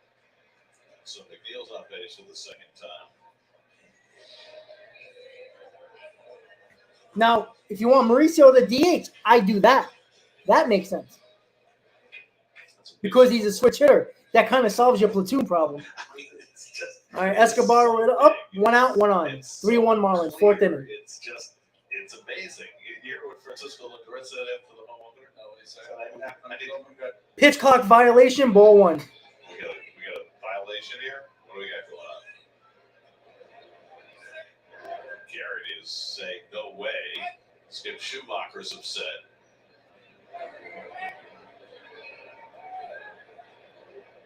Well, he might be too big, but still. Did they call a violation? Yeah, I think it was ball 1. Okay. It's not up there. He's doing a lot of pointing. I don't know what any of it means. It's not gone up on the scoreboard, but I believe they called a violation on Garrett. I don't think the scoreboard knows. That's why. Now, see if he puts up his hand. Let's see what he does here. Yep. Oh, Escobar wasn't ready to hit. That's what Garrett is intending, but they did call a violation on Garrett because that count went to 0. So Nelson missed Escobar. Well, Escobar was in the box. But he's got to be. Did he lift his head? I don't think he was ready. I think it's questionable. Yep. I mean, the idea of get the batter's box and alert, is that a judgment call or is there something concrete? It has nothing to do with Alonso can't play defense, playing first. He was a first baseman. You're moving an infielder who has barely, if any, experience in the outfield. You just not. They should have done that 2 years ago, not now. It's kind of too late. Come on, Eddie. Tried to backdoor that slider and he missed with it. 2-2. There's 10 new umpires this year. Is that what it was? And they're the ones that are going to be hit to this because they've been down in the minor leagues with the rules in place. 10 umpires retired after last year. There's 7 new crew chiefs. So there's Escobar at 8 He's seconds. not ready, Garrett. You're correct. He, Not alert. oh, well. Something slipped through the cracks. McNeil at first and 1 out. And Escobar pulls one. Yeah, fair ball. Head off the target. Come on, Mud. Neal will motor to third. Escobar heads for second. De La Cruz will. All right, that's a double for Escobar. Second and third. 1 out for Francisco Alvarez. Getting the opportunities with the runners on. Here we go again, guys. Good job. That's a nice at-bat by Escobar. They broke the ice yesterday. He's a better right-hand hitter. More of a power. Oh, get out of the way. Well, again, let's see it. Again, and don't make one game today where he does everything correct and make him out to be Johnny Bench either. Come on, Frankie. See what he can do. Come on. 2-minute scoring position for Alvarez. Come on. Let's get a let's go Mets chant in the chat, guys. Let's go.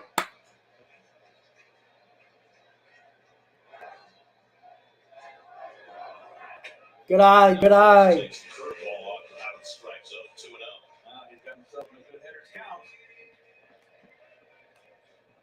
2-0 count to Alvarez. Segura with a guy that throws so many breaking balls down and into right-handed hitters. You got to get closer to the line. Oof. Had a ball to hit, fouled it off. Well, that's where Escobar hit it. We used to always shift on the infield. Let's go, guys. Come on. Right-hander against the Long ball game. left-hander against the right-hander. When the breaking ball was coming, more inclined to pull it. And Alvarez takes a big rip at a slider and misses 2-2. Swinging like a minor leaguer. I I said this from day one. I think Beatty's going to be a better hitter than Alvarez. I love Beatty. Interesting. That's probably why he took it. And he goes down swinging on the slider in the dirt. They don't throw him fastballs. So Alvarez struck out, 2 outs. Well, when he first came up last year, Alvarez was number 50, and he had that spring training as well. But I remember Benito Santiago when he first came up to the Padres, wore number 9, and he said, "I don't want to wear number 9." Well, you know what they do to minor leaguers who come up? They throw them breaking balls. You don't hit breaking balls in the majors, you're not staying up. When he's behind the plate, and so Benito. All right, Tim Locastro is up, 2-1. 2 runners in scoring position, 2 outs, 3-1 Marlins. Bottom of the 4th. See his number. But now both Met catchers were in single numbers. Benito wears 3, and Alvarez wears 4, and Narvaez wears 2. Number 4. Well, then Alvarez should learn to walk. Person that comes to my mind It doesn't matter. See, now you're coming with up with excuses. You see what I'm saying? This is the problem with you, Hebrew. This is the problem. He's batting 8. Then he should have the mindset and the mental capacity to know I'm not going to get anything to hit in this spot, in the 8th spot. So take your walk. Bases loaded, 1 out. It's a lot better than striking out and now 2 outs. Oh, down my drop. Oh, what a catch. Wow. Nice catch. Dela Cruz with a nice catch. The Marlins have made plays against the Mets. That was a hell of a catch. Just got that glove underneath to get the 3rd out. Damn, I don't Castro hit that harder than that.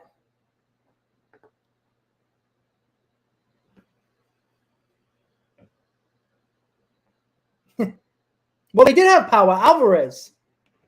I guess that power doesn't work when you bat 8th, I guess, right?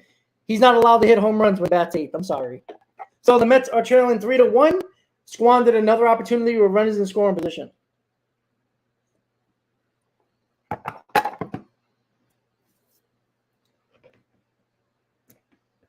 Okay, that's fine. But you know what I also will do? If the Mets are actually winning ball games, I can care less who's up. I don't care if it's my mom, your dad, my dad, your sister, your brother. I don't care if it's me in the lineup. If we win ball games, I don't care how we do it. I think people have too much of an issue of how we win ball games and do we win ball games.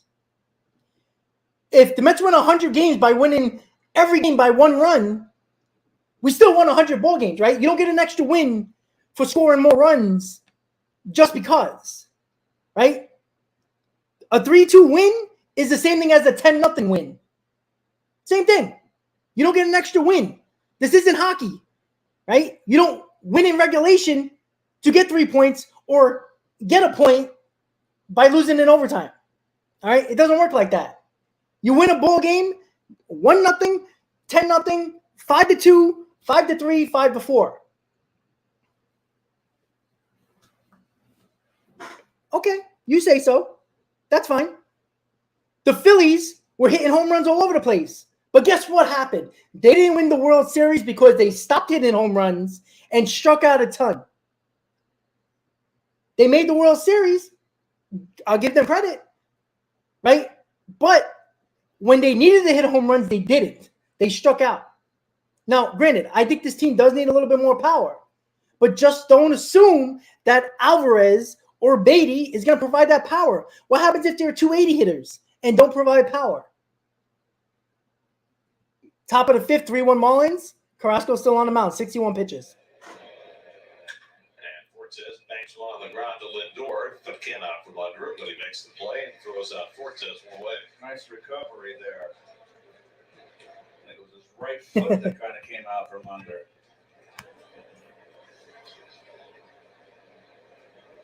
All right, so we were Yeah, talking about that's my opinion, but that doesn't mean it's going to happen. I've got here. I wish if whatever I said became true. That would be nice. Beatty's going to be great. Let's hope so. I hope he's better than David Wright, but we don't know that. Just because I said that doesn't mean it's true. Shocked if you could get more than 2 of the 4. Okay. I'd be shocked if you get 1 of the 4. Well, you said 1. No, I didn't say any of them. I thought you said. But by the way, He was not. the Mets' losses in this season so far has been because of the pitching, not because of the offense. By the way, 2 of them played with the Mets last year. I'm sorry, when your pitchers give up 9 and 10 runs, The guy that just retired. do you expect your offense to score 11 runs in both ball games? Come on, that's just idiotic. Was it Jed Lowry? Jed Lowry, that's one of them. He wasn't here last year, but he's one of the 4. That's very good. I just figured it was a tough month. Jed Lowry. And I said this yesterday. Quite a Mets career. The Mets last year, if you want to bring up last year, because everybody's using their emotions for last year for this year, which is hilarious to me. The Mets score the majority of their runs. They did this last year, and they proved to be doing this year so far. From the 4th inning to the 7th inning, where they score a lot of their runs. So we'll see if that remains true today. Birdie in the gap, and it drops in front of McNeil. 1 out, base hit for Birdie. 1 out hit. Studs, I don't know if it's 3-3. It could have been, but most likely it would have been. Stolen base champ has yet to attempt one this season. And now Jazz Chisholm starting to hear it from the crowd after his antics in his last at bat. Committee, do I expect them to score runs though, Rob? Yeah. You know, the same people that said they weren't scoring runs yesterday, and then they did, and then nobody said anything after that. But you know what? If you win 100 games of smoke and mirrors, I don't care. Not this year with the new rules. You know, the Phillies made the World Series with the worst defense and the worst bullpen. Argued a couple of strike calls and then grounded out his last time up. I'm going to try a third. Number 4. Go ahead. Left-hand hitter. Yep. Glasses. Yep. Oh, But Hebrew, why do you care how they score? What does that matter? I just don't understand that. There goes Birdie. The pitch is high. Alvarez Got him. Ooh. Close draw. I think Lindor missed the tag. Lindor trying to get that quick tag down. Let's see. And we'll see whether the Mets challenge the call. Call was safe on the field. The ball beat him. He has got a terrific arm. And the Mets will not challenge. Ooh. Oh, well, the tag was down, but did he get him? No, Did he hit the arm? I think he threw the glove down, but it didn't get him, and then he had to move it into his arm. Oh, got it there. He got in just hit.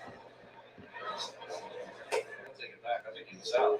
He might have been out, but it's one of those where Harrison Friedland is given 15 seconds and has to I agree. The Mets need some more power. Absolutely. Did you just see that? But that's not the only thing That was outside. that wins in the postseason. And that's a base hit. That's going to score a run. 4-1 Marlins. Chisholm with an RBI single. And the Mets should have challenged that. It's a 3-1 lead. I would have used the challenge here. He looked like he was out, but it was too close to call. I would have challenged it. Pitch. He called it. That home plate umpire Nelson. They're going to throw out Birdie.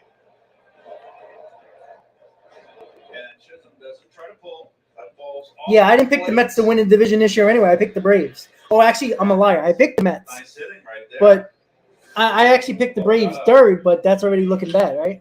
Gary, I don't know if you noticed. You know what? They can run away with the division with the young kids, but they also can run away with 75 wins with the young kids as well. And then everybody would be complaining that they didn't make the playoffs. Well, we're closer, to Morningside Heights than Chapel Hill.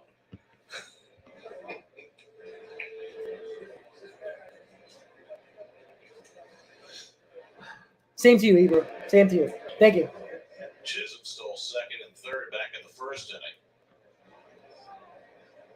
Cooper gets one in the air to deep left That's field. gone. Castro goes back, and this ball is out of here. Another hanger. Cooper with his 6-1 series and his third Marlins. of the year, a 2-run shot. And the Marlins have scored 3 times here in the 5th inning. They lead 6-1. Another bad outing by Carlos Carrasco. Not a good outing at all. Oof. 3 bad outings in a row. Well, 2, excuse me. Hanging slider, Ronnie. So it's turned Carrasco into is becoming day a for problem. Carlos Carrasco gave up a 3-run homer to De La Cruz in the first. Looked like he had settled in, But now trouble finds him in the fifth. Cooper with a 2-run homer to make it 6-1. So 2 hanging sliders produced 5 runs, Steve. The 3-run, the 2-run home run. Studs, have a good day, buddy. How many now, Garrett, runs by the home run for the Marlins? My goodness. Well, 5 of their 6 today. So that's 20 out of 26. I didn't mean to put you on the spot there, Garrett. My math's not up. I'm not quick with math. I knew you'd be Johnny on the spot.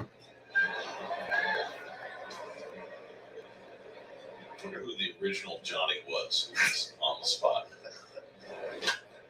Luis Arias fouls away a fastball. Appleseed. Oh, that's good. Steven Nagosic is warming up in the bullpen. Steven Nagosic gets up in the Mets bullpen with Carrasco taking another hitting here in the fifth. Arias has walked and grounded out 0 for 1. I was just gonna say that. I was gonna say cookies throwing cookies. No pun intended, by the way. I have a question after that. The one you didn't get was Albert Elmore. Okay. Who was the first Met to wear number 4? Duke Snyder. Wrong. Oh, that's right, because Duke didn't come till 63. So who wore it in 62? I don't know. Charlie Neal. That's good. Outstanding. And that flied out to left, and 2 outs. And that's the second out. So Arias doesn't have a hit yet today.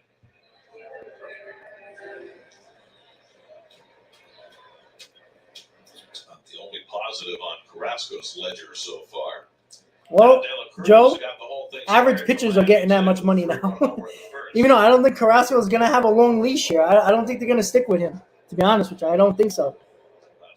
Even though their depth is pretty, washed up. I know Joey Lucchese's there. He might be the next option up. But, you put in Joey Lucchese here, Word on Amasio Garcia. He left the game with not a lot of depth you're leaving yourself with in the minor leagues if anybody gets hurt. To De La Cruz. Remember in his last start in Milwaukee, it looked as though Carrasco was probably done after 4, and he was pushed to the 5th, and that didn't go so well. Here, getting a chance to get through the 5th with a little lower pitch count than what he had in Milwaukee. So you got the first out on 1 pitch, right? Nick Fortes. So you're feeling good, and it's going to get through the 5th, and all went sideways. Seemed like the stolen base by Birdie sent everything kind of into a tailspin. Here's that play at second base. Fingers in the air. Ooh, I thought he was out. Wow. Close. Very close. Another walk. De La Cruz is on for the 3rd straight time. 3rd walk issued by Carrasco. And Showalter is taking him out.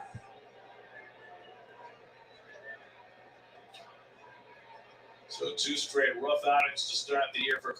Dylan Bundy, who was, a big prospect for the Orioles, never actually, turned up. I mean, yeah, Bundy is another depth piece, but again, you put in Joey Lucchese, I'm okay with that. I have no problem with that. If you don't perform, I have no problem with you replacing him with somebody else and see what they can do.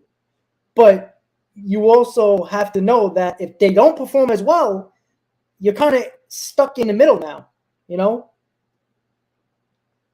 Yeah, I think the Mets should have challenged that call. I mean, it might have been too close for the umpires to change it, but I would have still took the risk, right? Because that would have been the second out, and that base hit would have meant nothing, even though Cooper hit the home run. But who knows what would have happened prior to Cooper getting that at bat. So,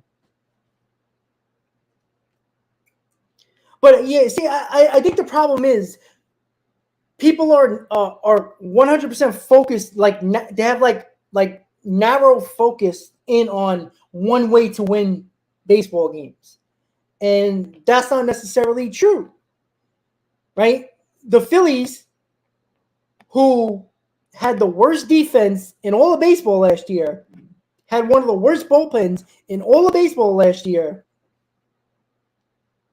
made the World Series. And you could say, well, it was their lineup. Sure.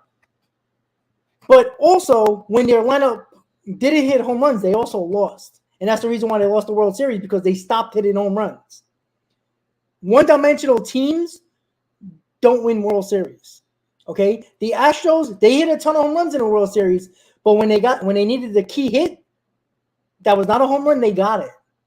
They were clutch in big situations with not just the home run. Right? And don't get me wrong, I give a ton of credit to the Phillies for what they did. But they also had barely a month and a half of a run into the playoffs. That was it. Do you want to have that scenario? Do you want the Mets to win 87 games, struggling to make the playoffs, and then hopefully go on a run? Because guess what?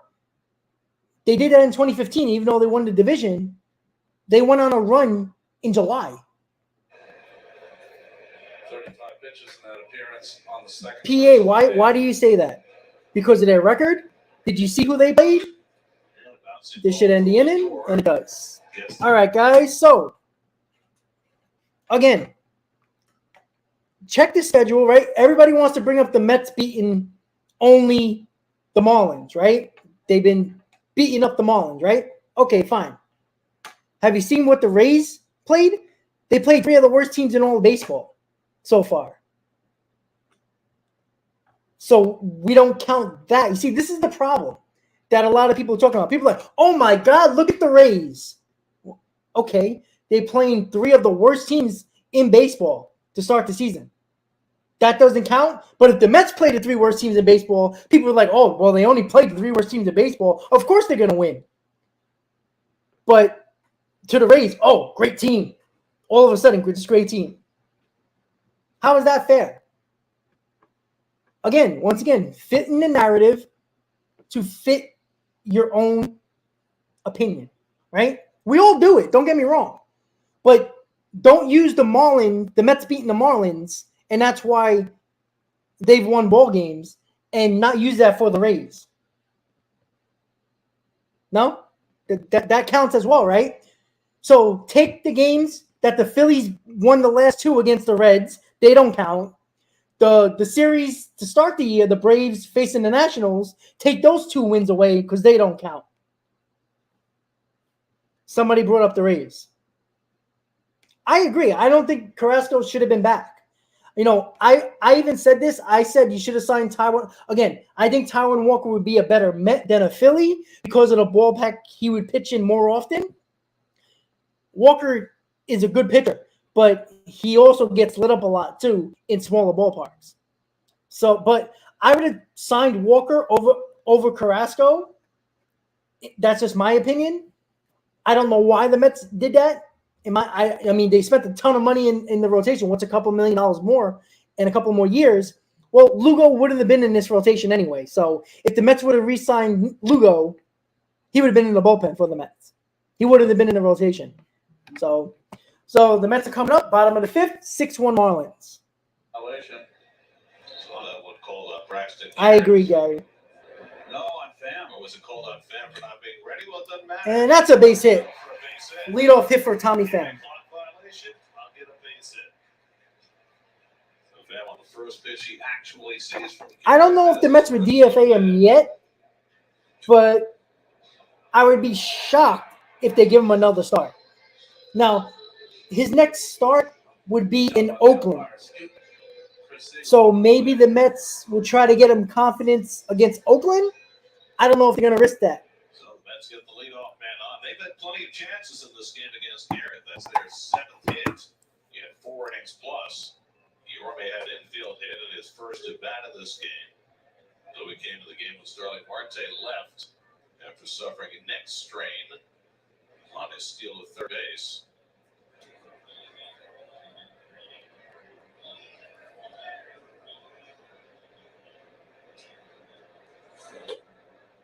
Slider stays inside to Yorme 1-1.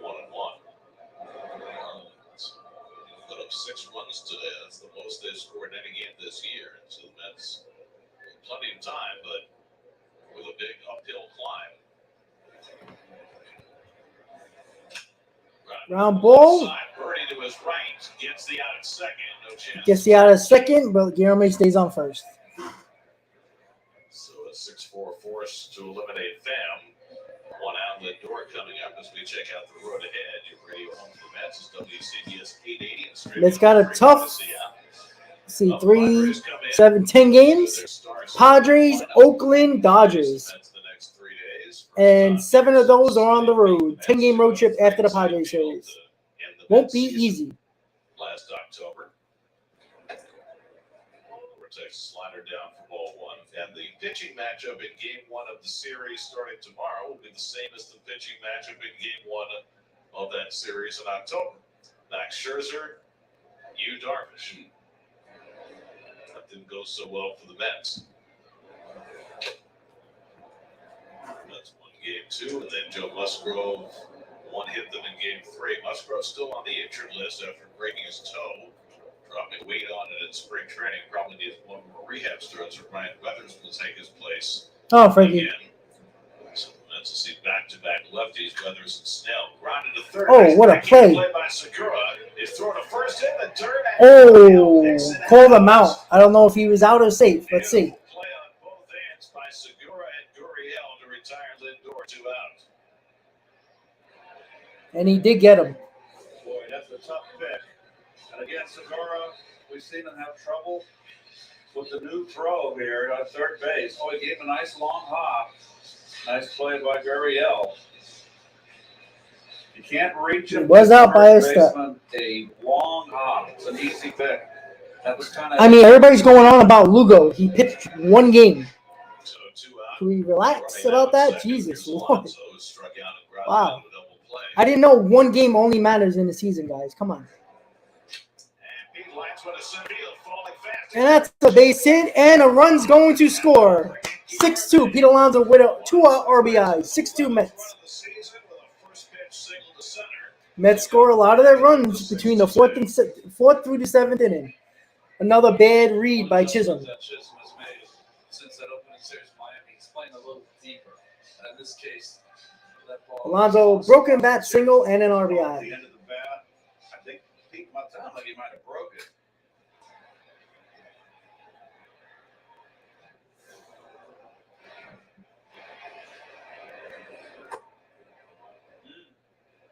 Cannon's able to hold the swing of the first pitch, curveball, ball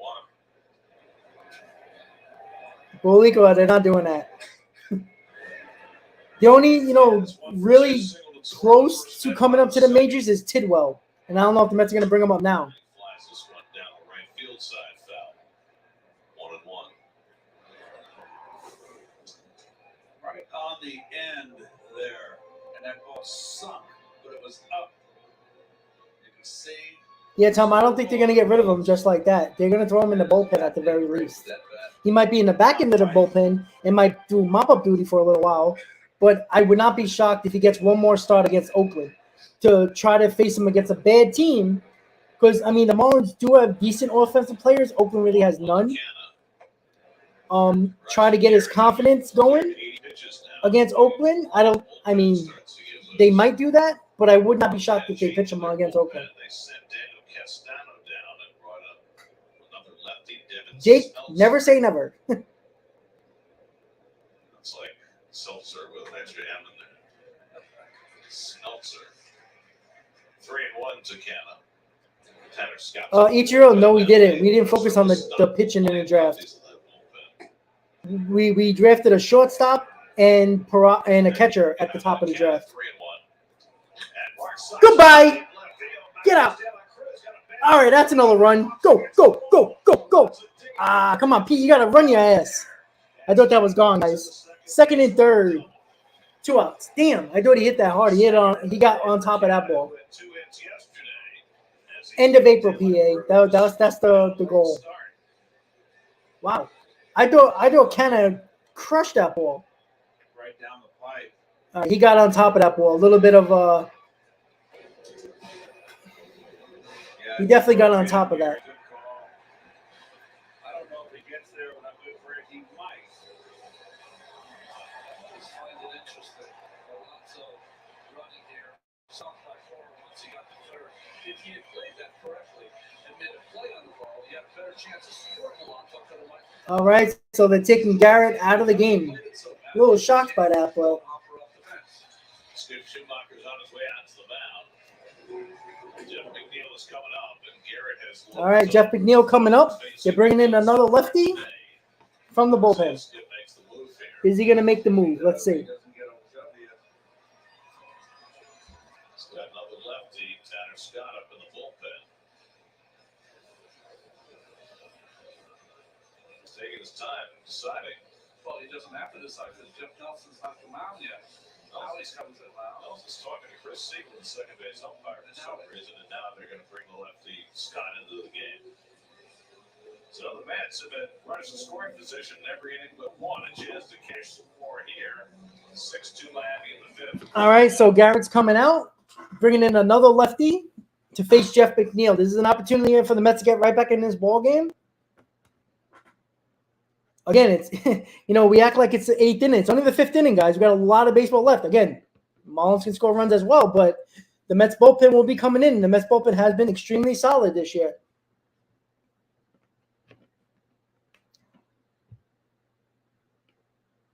And you know what? This is, again, the Marlins bullpen is not very good. And, you got McNeil up, who is very patient, is a guy who likes to swing first pitch, though, when a new pitcher comes in. So we'll see with that. Again, a basic can probably score 2. Yeah, I don't think Verlander's I think this injury, again, if you read up on the injury, guys, especially that it's not a tear and it was only mostly a strain. Which a strain is like a minuscule tear that heals up by itself, especially if it's a ligament like that. And trust me, I read up a whole bunch on it. And again, I'm not a doctor, so anything can happen to a human being, obviously. But it's those type of injuries that if it's not completely torn, it's a situation where it's such a minor tear, which is it's so much of a minor tear that they call it a strain because the body can heal that ligament or that tendon. And that is something that is an injury that happens to football players a lot because, especially linemen who be pushing, and, getting pushed back and, a lot of your arm strength and all the pressure is over here. And that's where it is under the armpit for Verlander. Well, they said at the end of April, so he might make a start at the end of April. Most likely it could be the first week in May.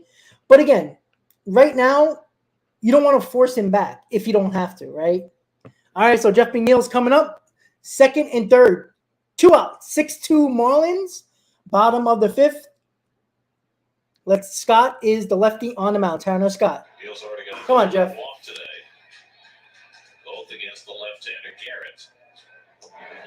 Committee, yummy. Run home here in the 5th. Come on, Jeff. Put this lead to half. Woo! Well outside. Again, Marlins bullpen walks a ton of hitters. Ton of hitters. Trumps. What was that about? I think they're gonna pitch around McNeil to go to Escobar, to be honest. Yeah. They're not pitching to Jeff McNeil. They're gonna pitch to Escobar. 3-0 down to McNeil. Escobar on deck. And why not, right? He's struggling. Third, Canna at second with 2 down. Well, I don't know if he's really working the walk. Yeah, they're not pitching to Jeff McNeil. They'd rather pitch to Escobar, who's struggling. All right, Escobar's coming up. Tie-in run coming to the plate. Escobar against Tanner Scott. Bottom of the 5th, 6-2 Marlins. Escobar is the tie-in run at the plate. Never seems to get his arm in the same position twice. All right, Eddie's got to be patient here. Be patient. This guy's wild. 5 balls in a row. Escobar 2 for 9 in his career against Scott. Home run yesterday, double today. Bases loaded, 2 out. He's the tying run at the plate. And Escobar grounds 1 to 3rd. Oh. Score on the back end, race to the bag, and he gets there just before. Oh, that sucks. I don't think he should have swung there, but of course, they are out of the inning. Escobar does not get the job done, unfortunately. And it's top of the 6th, 6-2 Marlins. And again, what are you going to do? That sucks. Again, he shouldn't have swung there. I would have waited for him to throw a strike. But Escobar's struggling. And when you struggle, you do shit like that. So, damn it, we should bring Beatty up. Where is everybody that wants Beatty now? No, what are you going to do? That sucks. So, we're going to the top of the 6-6-2 Marlins. This was an opportunity for the Mets to get something there. Committee, let's see if they do that. You know, I agree. I wanted Beatty up to start the season. I think he deserved it. I don't think, you know, obviously Mauricio and Vientos deserved it too, but out of all people, Beatty should have made the opening day roster. Again, the only reason why Alvarez is here is because of the injury. I don't know what to tell you. I don't have no excuses for Escobar anyway. I don't at all. Yep, Escobar again. I mean, the guy threw 5 straight balls. You shouldn't be swinging in that spot. I mean, that's just, you know, baseball 101. You don't do that. Let him throw you a strike. You got the bases loaded there. The pressure's on the bat, on the pitcher. I never understood that. You know, again, you know, I'm not a major leaguer, but when I played baseball and there was a situation where there was bases loaded with 2 outs or any amount of outs and the pitcher hasn't thrown a strike in 5 pitches, I'm not swinging until he throws a strike. All right, here we go, guys. Top of the 6-6-2 Marlins. Steven Nagosek is still on the mound for the Mets. Took on any greater meaning just taking on a Padres team that beat them last year. And, you know, as you'd expect. I agree, Toro, 100%. Different team, and it's April. I mean, there's so much to go in terms of this season that they're not really thinking too much about this squad and the fact that they beat them a year ago. But you know, you mentioned it, Xander Bogaerts, the addition of him so far. He's been fantastic early on this season. An OPS over 1,100, 3 home runs in 9 games, 6 extra base hits. The big addition last year was Juan Soto. He never really got his footing there, and so far this season, it's kind of more of the same as. And that's a leadoff hit. Singles to lead off this. Oh, sorry about my camera, guys. Juan Soto is hitting just 182 to start this season. He had a pretty good game yesterday, 2 for 4, a walk, and a home run. But he's talked a lot about the pitch clock being something that has affected him. We know about all the different things that Soto does in at bat, something to watch for in general, but he has not really gotten that rhythm yet with the new pitch clock and really has not gotten his footing yet in San Diego.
Last year, amidst a terrible year for Boston, he was a huge bright spot for them. Well, I talked to Michael Walker last year, and he was saying that, you know, he was in the process of changing how he pitched from his early career when he was here with the Mets, and he hadn't really got it down yet. He was still in between, you know, the old days and what he needed to do as an older pitcher. It seems like he found it now. No Fernando Tatis in the series this week. He's not eligible for another, 10 days? In fact, April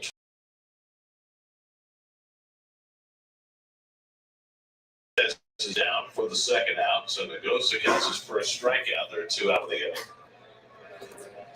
The Padres payroll's up to a little north of $280 million. Not quite the Mets payroll, but for a small market team, they have spent an enormous amount of money to beef up that group.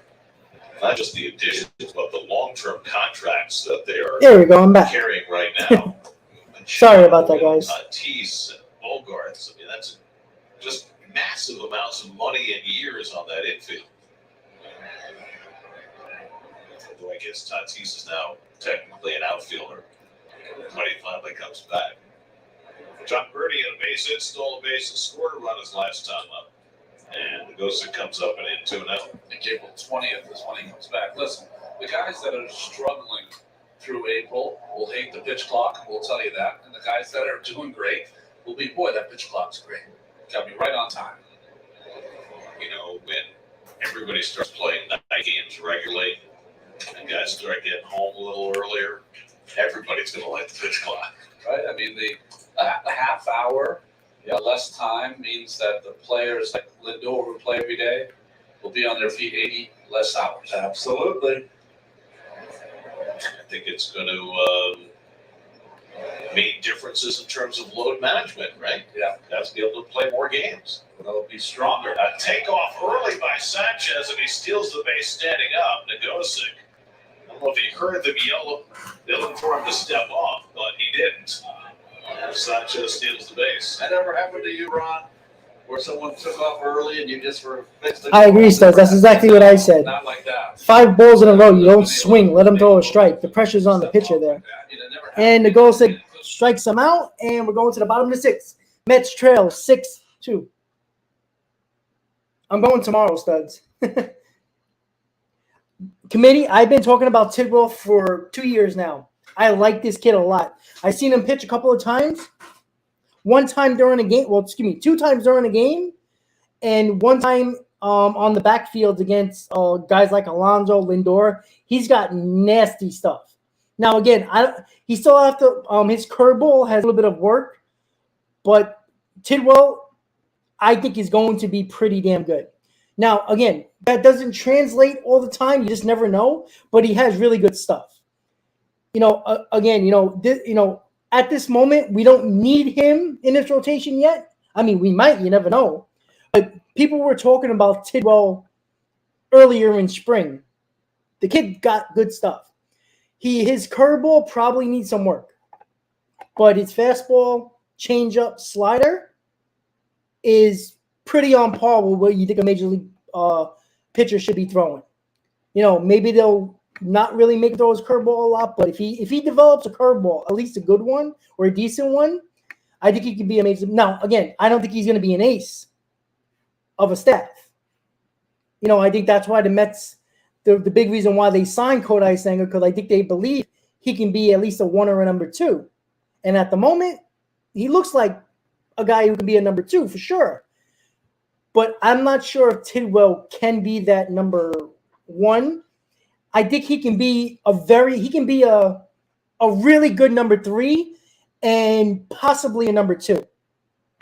I think this is my opinion. Again, we don't know what translates to the big leagues, but I like his stuff. But again, a lot of guys in the minors have really good stuff. It's just if they can harness it, and when the adjustment happens to hitters, when the hitters adjust to them, can the pitcher adjust to the hitters? All right, so Alvarez is up.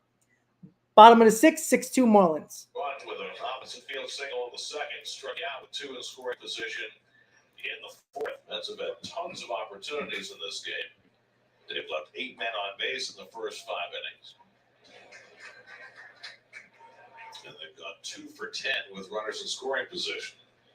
Alvarez, then Locastro and Pham for the Mets against the lefty reliever Tanner Scott, who got the last out of the 5th. And Scott handles the comebacker.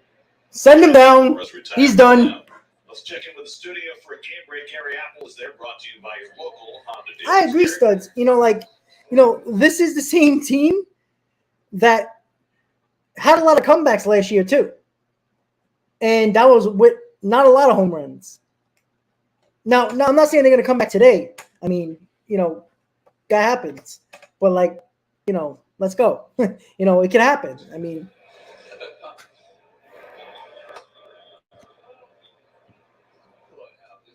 Tampa Bay this year, before today's game, at allowed 18 runs, and hit 21 home runs. Total dominance. Those three teams that they played, though, the Tigers, the Nats, and Oakland, last season, combined winning percentage of .372. But 8-0 is not easy to do. You know, the last team to start 8-0, going to go back 20 years. The 2003 Kansas City Royals started 8-0. It's the last team to do it. When Tony Pena was the manager, they finished 83-79. For guarantees. Castro pounds one onto the ground, foul. Castro was robbed of a hit last time up. He had two in scoring position, and Dale Cruz came in and made a sliding catch with his glove right on the turf to retire him in the fourth. Good looking for his first hit as a Met.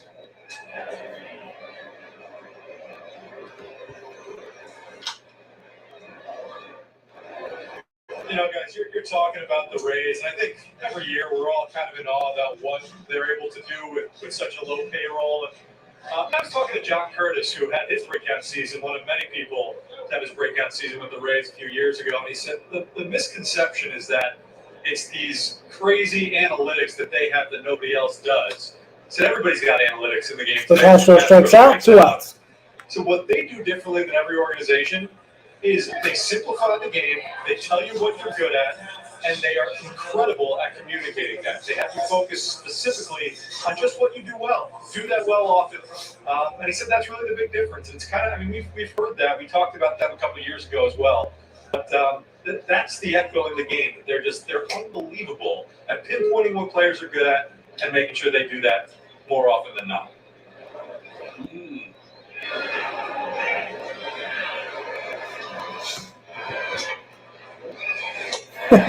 Tommy Pham down to the count 0-2. Pham on a base. Jake, we can all hope so. So it's better to reinforce the good than to emphasize the bad. Don't say this is what you're bad at.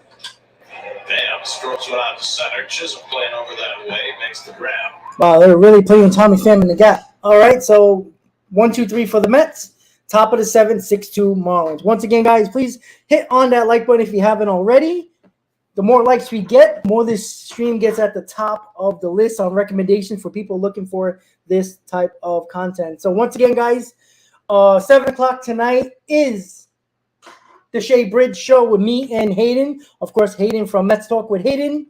So make sure before you even get to 7 o'clock, make sure you subscribe to his channel and check out his channel. Again, I bring in the old school, more less analytical part of baseball, and Hayden is big on analytics, so we kind of work well together. We mesh well together. A lot of people like us when we are together, so why the hell not, right?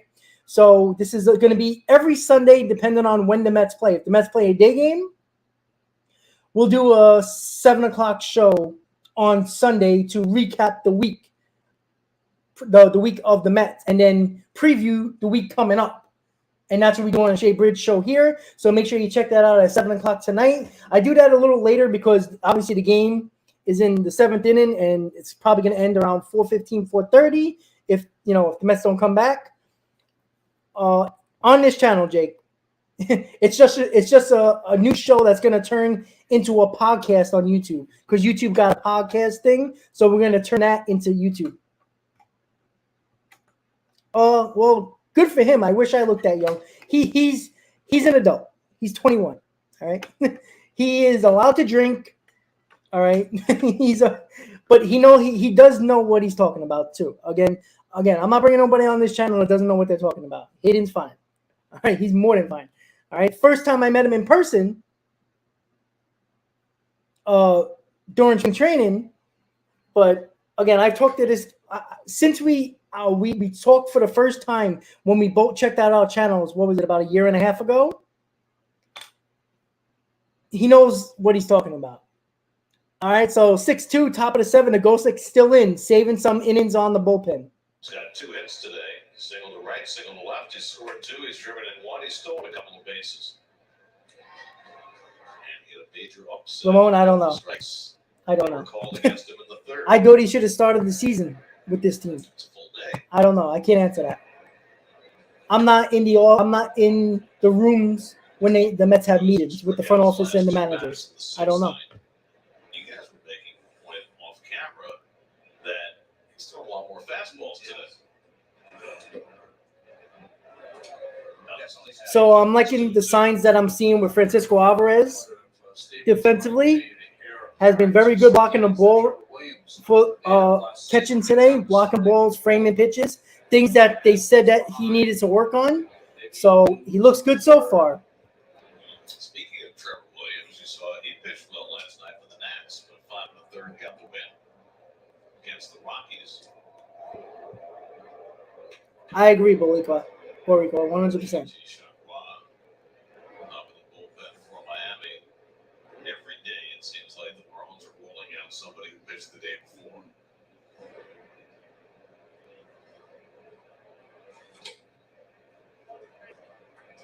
Chisholm, Garrett Cooper to follow, and then Luis Arias for the Marlins in the 7th. Today is April 9th. Next game between the Mets and Marlins, September 18th.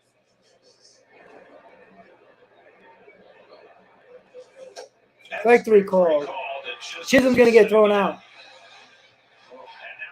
Yep, finally taking him out. He threw him out of the game, finally.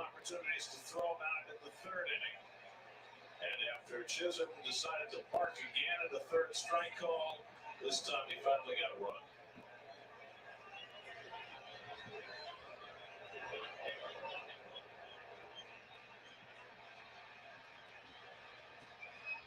One of the coaches got to get Chisholm off the field. Skip Schumacher's got to appear to stick up for his player, or stick up for his player. That was a strike too. Outside corner knees. If I was the manager, I'd be saying, Jeff, you've had it in for him all game. Jeff would say, hey, listen. That's a strike right on the corner. He's been testing me all day. You're lucky he's still in there. It's the 3rd time he's flipped his bat away thinking it was ball 4. Only to call it back. This time, Jeff had no patience. Yep. And I think that's probably what Skip was protesting, the fact that Delson threw him out so quickly, but it's got to be the accumulation of the 3 times now that happened. Yep. And also, if you remember, Chisholm also barked at Nelson on his way back to the dugout after he grounded out in that 3rd inning at bat. So there was plenty. The problem when you have a signature kind of flip of the bat, when you think it's a ball, that gets around the league to all the guys in blue. They will all know that tomorrow morning. Garrett Cooper had a 2-run homer his last time up.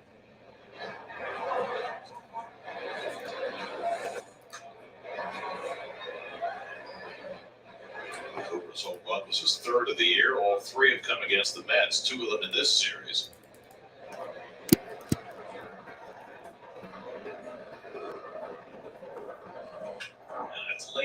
That might be gone.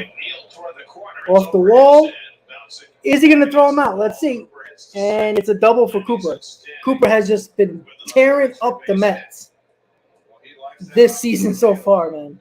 Jesus. That guy is so annoying. He's really swung the bat well against the Mets so far. These 2 series. The best I've seen him hit. Hey, when he's healthy, he's a good player. He's just had trouble staying on the field. That's the ball inner half, and you can just see he just plays it right to the opposite field, really right down the line. Cooper now 5 for 10 in this series. He's in second with 1 out for Luis Arias. Arias takes a strike. Arias has walked and scored a run, grounded out, flied out 0 for 2. Came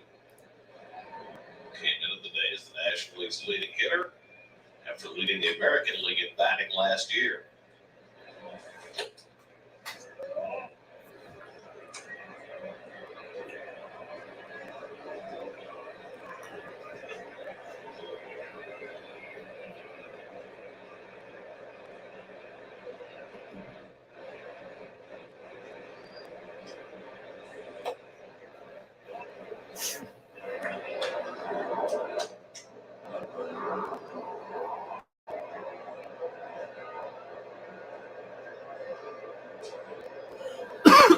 Excuse me.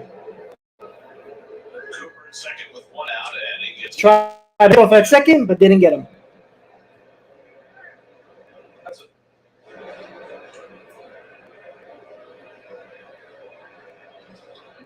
Eyes edged out Aaron Judge for the batting championship in the American League last year. Judge, what a year. 2 of those 3 are now in the National League. Rise and Bogarts. Rounded past the mound. Guillorme on the backhand. A quick throw, and Alonso can't make the pick. Cooper took a wide turn to third. Goes back as the Gosick. And Pete couldn't pick that. Guillermo tried to make a nice play up the middle. And Pete did not pick that play. That was a hard ball to pick, but Pete usually makes those. But Steven, I appreciate it, buddy. Thank you. Unfortunately, MLB sucks with the blackouts.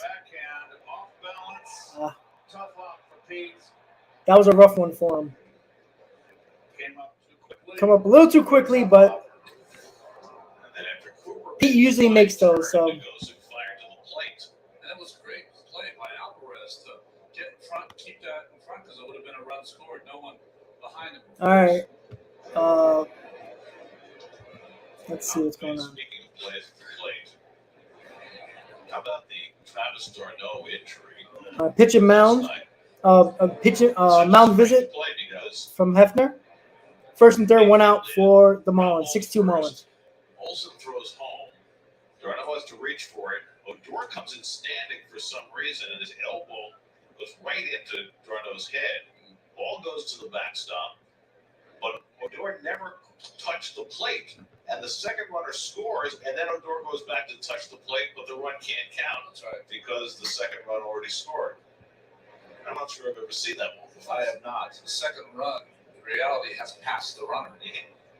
Meanwhile, d'Arnaud goes on the concussion injured list after taking that blow to the head. Just De La Cruz flying one out. This might be a sac fly. Cooper, fan making the throw to the plate. It'll be and 7-2 Marlins. Fly for De La Cruz, and the Marlins tack on. It's now 7-2. Let's throw the ball to third, thinking that Cooper could have left too early, but the third base umpire, Ben May, says no. Easy, I agree with you. You should have made that play, but, you know, Pete is allowed to miss one there. I mean, it was a play up the middle, and, again, he hasn't missed a pick all year. So, I mean, he's been that good. And it was just perfect timing. That's Scott Cousins. Yes, Cousins and Marlins. Cousins slid inside the line, and he really could have slid in foul territory and been safe. But he went after Posey, and Posey, of course, had damaged his knee. Fly ball. Oh, Jeffrey Neal got to be careful there. It goes just beyond his reach foul. Well, I don't understand why Odor didn't slide. I mean, Correct. Especially with d'Arnaud reaching for the ball to his right the way he did, having to come back. You would think that he'd just try and slide on the backside of the plate and make it easily. Let's get the same thing with Dennis Santana is warming up in the bullpen. Place at that time. They changed the rules after that. At that time, you know, there were certain runners who were seeking out catchers. But my point is the point that you made, Gary, is that the throws up the right field line, the catcher's stepping towards first base in front of the plate, it's an automatic slide in foul territory to get by. You know, one action precipitates another action, right? Carrasco 1 for 3 today, making his first start of the series. Misses with a breaking ball 1-2. Your high-speed hitting brought to you by Spectrum One. Garrett Cooper's got a double and a home run, but it was his line out to center field in the third that was the hardest hit ball of the day.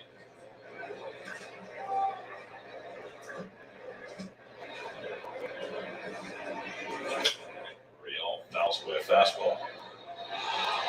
Carlos Carrasco started for the Mets. Second straight poor start for Cookie. 83 pitches and 4 2/3. He allowed 6 runs, 6 hits, 3 walks, only 1 strikeout against the team that has struck out the second most of any team in the National League. So that's a little alarming. And he barely threw his changeup today. I mean, part of that is because there's less left-handed hitters in the lineup, but still, he's going to be looking at that and say, why didn't I use that a little more?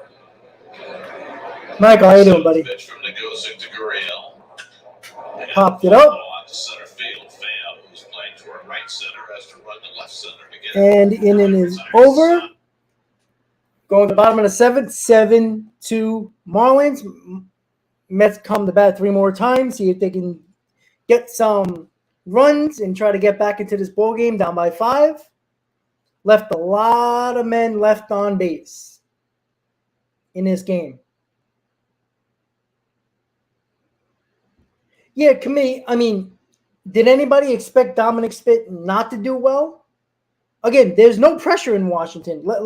This is what I'm saying with some people, though, committee. Like with some players, like Sonny Gray could not pitch in New York when he was a Yankee.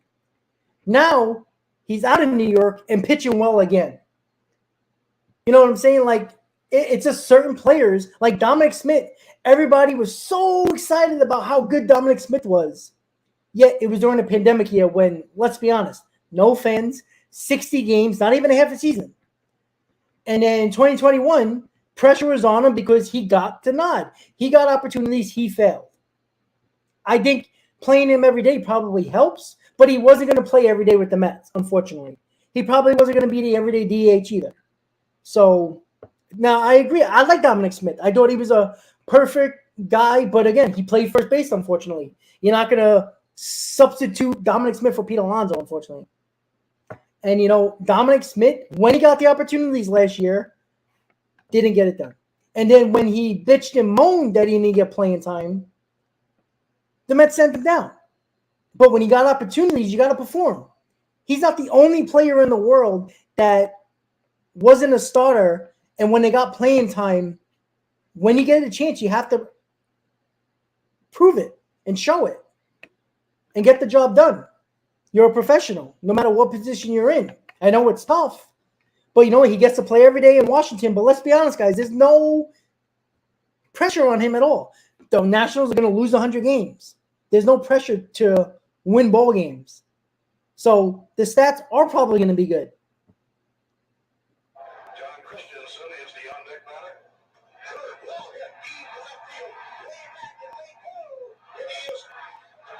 They're showing Gary Carter hitting a home run. First home run.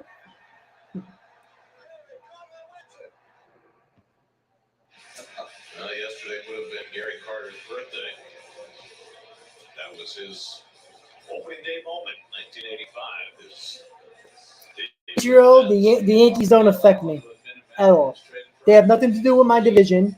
The only time when I care about the Yankees is when they're playing the Mets. Other than that, it doesn't matter to me. I don't care about the back pages. I don't care about what they're speaking about on sports radio. Don't matter to me. I worry about the Phillies and the Braves and the team the Mets are facing. All right, 3 more at-bats. 3 more times at-bat for the Mets to see if they can come back in a 5-run deficit. Luis Guillorme, number 2 hitter, replacing Marte in the lineup. Because Marte came out of the game with a neck strain. Nice looking glove. Looks like the Mexican flag on the glove. I believe it is. JT Chargois takes over the pitching as we go to the bottom of the 7th.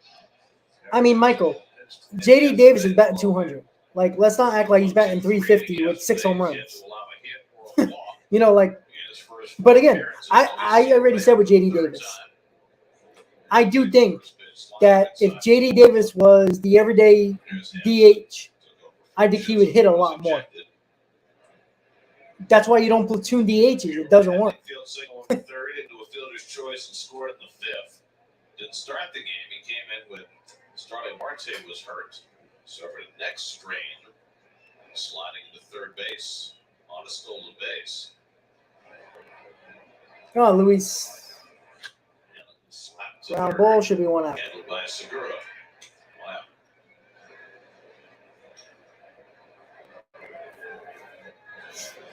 Yeah, I agree. It wasn't a great trade for us, obviously. I didn't think you should have traded 4 guys, even though 3 minor leaguers and JD Davis were rough. Didn't make sense. But it's not like we put JD Davis and Dominic Smith in great situations. I don't care who you are. I don't like platoons at DH. It does not work.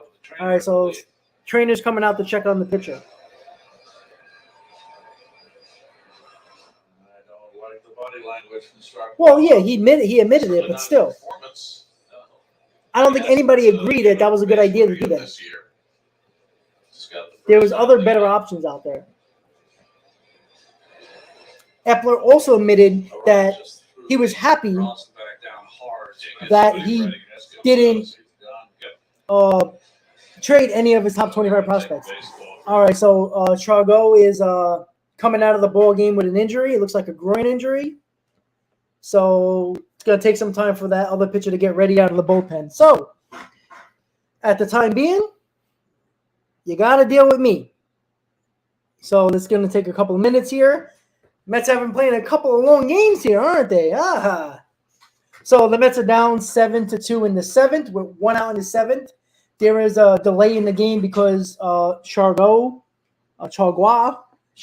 whatever you want to call him, the pitcher for the Marlins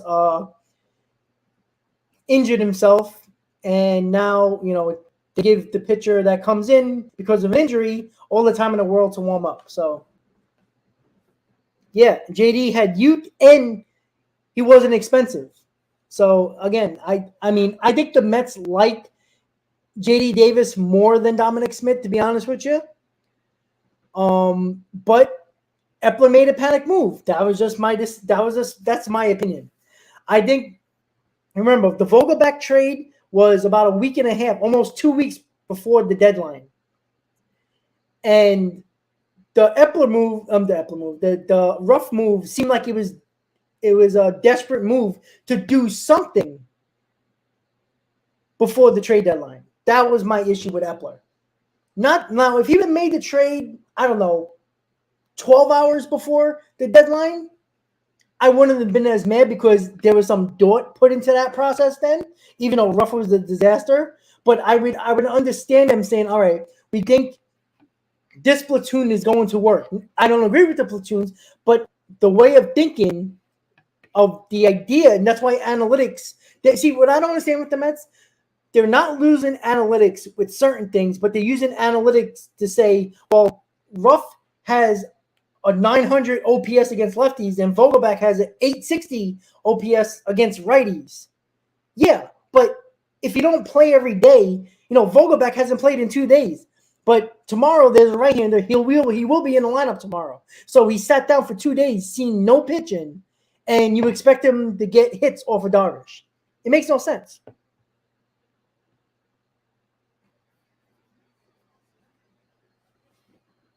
Okay.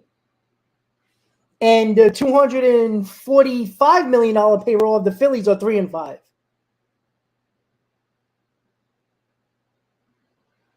I agree, Michael. That's what I said. I said, the hell with the platoon. You have Ronnie Mauricio, who's a switch hitter, who is a DH, who could be a DH. That kind of solves your problem. Not saying he would hit, but at least you got a switch hitter who will see pitching every single day. All right, guys. So top of the 8th. Bottom of the 7th, 1 out. There was an injury from the pitcher of the Marlins. So they're giving him time to warm up, obviously. Every good TV series needs guest star character actors. There's never been a better guest star on our program for the last 18 years than Danny Sessa. I mean, I had a hard time even believing that he was a carpenter then. Somehow he came from one of the actor studio, but Catch a Rising Star. Oh, it's amazing. I mean, every episode that they did. Jason Bullpen doesn't suck. Sessa. That's wrong. Everything else he said is correct. Bullpen doesn't suck. The bullpen has been one of the best bullpens in baseball for the first 10 games of the year. Jason, we might I don't think Danny Like a union rep. But if the Phillies didn't make the World Series last year, Philly fans would be looking for somebody's head, like Dave Dombrowski, to get fired with all the money he spent. And as good as the San Diego Padres were, they still don't have a championship. And they didn't get to the World Series. Brand new Hyundai. Land where you let go. Again, everybody's going to overreact. Not saying there isn't problems. Because there is. I agree. But the bullpen is not one. The bullpen has been good. Because of injury, Dylan Floro has come out of the bullpen. He was not expected to pitch in this inning. He was starting from scratch when he got to the mound. And, of course, this is the one instance where there is no pitch timer because he'll get as long as he needs to feel ready. And I think he's close to getting to that point. I mean, bravo. That was pretty quick warm-up for Dylan Floro, who usually pitches the 8th, sometimes the 9th for the Marlins. He's one of the best relievers they've had for the past few seasons. A lot of years in the stands today on Easter Sunday. It's playing to turn some of those years into some runs. Down 7-2 as they bat in the 7th. 1 out and nobody on after Shaqua faced just one batter. And now Lindor. All right, 1 out, 7-2 Marlins, bottom of the 7th, Lindor up. Dylan Floro started out with Tampa Bay, the Cubs, the Reds, but really made his name with the Dodgers before being traded to the Marlins. Michael, it better not be. Epler would be fired on the spot. Fastball a little bit high, Lindor 2-0.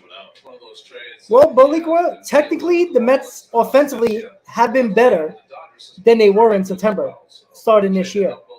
6 out of 9 games, 5 runs or more. Again, this game's not over yet, so it could be 6 out of 10. But baseball fans don't feel that way. The fans like the one where you completely. Well, Bolicua, most likely this team is going to be worse than last year. I don't think anybody believes the Mets are going to win 101 games or more. I mean, only realistically, they probably are not going to win 101 games. But that doesn't mean they can't win 95, 94. It's the greatest series of trades ever. So the best part of that trade is that when they told Mazza he was being traded, he knew he was being traded. They said, who'd they get? They said, 2 minor leaguers. He's like, I got traded for 2 minor leaguers? That was the best part of that whole trade.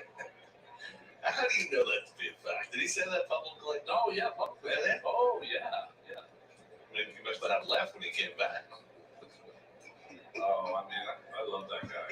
One of the best. Nobody doesn't like Lee. One of the best. Lindor fouls off the fastball 3-2. Sid was a good trade. Was it Carlos Diaz? That's right. And Bob Baylor. And Bob Baylor for Sid. It was a very good trade. No.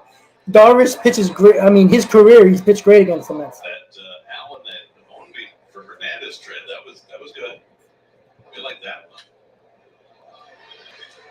Oh, nice Brown. Bare-handed, just down to our left. Day. On a cold day. He's gonna. Yep. He's not rubbing yet, but he will. And Lindor strikes out.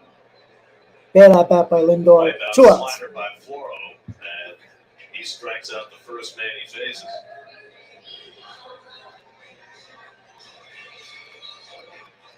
That's John Shea. Yes, it is. Outfielder for the Cardinals, for the Jays. I've never seen a coach with a ski hat on. Is it that cold? It's cold enough. 52 in the shade. We got heaters up here. I think it's also a look. It's a more fashionable It's a thing than look, it used to be, for sure. Alonso had made such a drive and a run his last time up. His 11th run batted in over the Mets' first 10 games.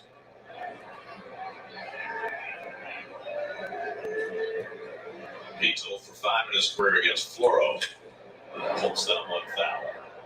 But Bolicua, that doesn't mean nothing. I think too many people just look at the roster and says, oh, so the Padres should have won the last 3 World Series because of the fact that they had better rosters than a lot of other teams that actually did better than them. It doesn't work like that in baseball. It doesn't. The Nationals didn't have the best roster in baseball in 2019. The Phillies sure as hell didn't have the best roster in baseball or better than most teams in baseball, but they made the World Series. It doesn't work like that. Baseball doesn't work like that. The Dodgers were one of the best team in baseball. They lost in the first round. And the inning is over.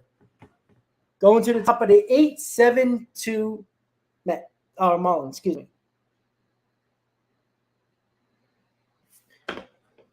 You know, the Padres that everybody just, falls in love with choked almost every year, even when they had good teams. And you know what? This is going to be the same Padres that if they don't win a World Series in either this year or next year are going to do the same thing they did in 2014, 2015. Remember when they started signing and making all those big trades to bring in big players? Once that failed, they traded everybody, and they're going to do that again because that's what the Padres do. Again, not saying the Padres are a bad – obviously the Padres are not a bad team. I picked them to win the NL West. But just because you have a great roster or let me name it, you have a great roster doesn't mean you're going to be winning. And just because the Padres – now, did the Phillies have a better roster than the Padres last year? I guarantee you 99.9% of you who are not Philly fans would have said no. But the Phillies beat the Padres to go to the World Series. So then that shouldn't have happened, right? The Phillies roster was absolute garbage last year, and they made the World Series. I mean, maybe the Mets should win 87 games and make the playoffs. So people can say they had a shot, and then they go on a run like the Phillies. That's fine. And Manny Machado also has 1-0. As great as he is, he's 1-0, right? I mean, we put these teams on pedestals, and they don't win. They've won nothing.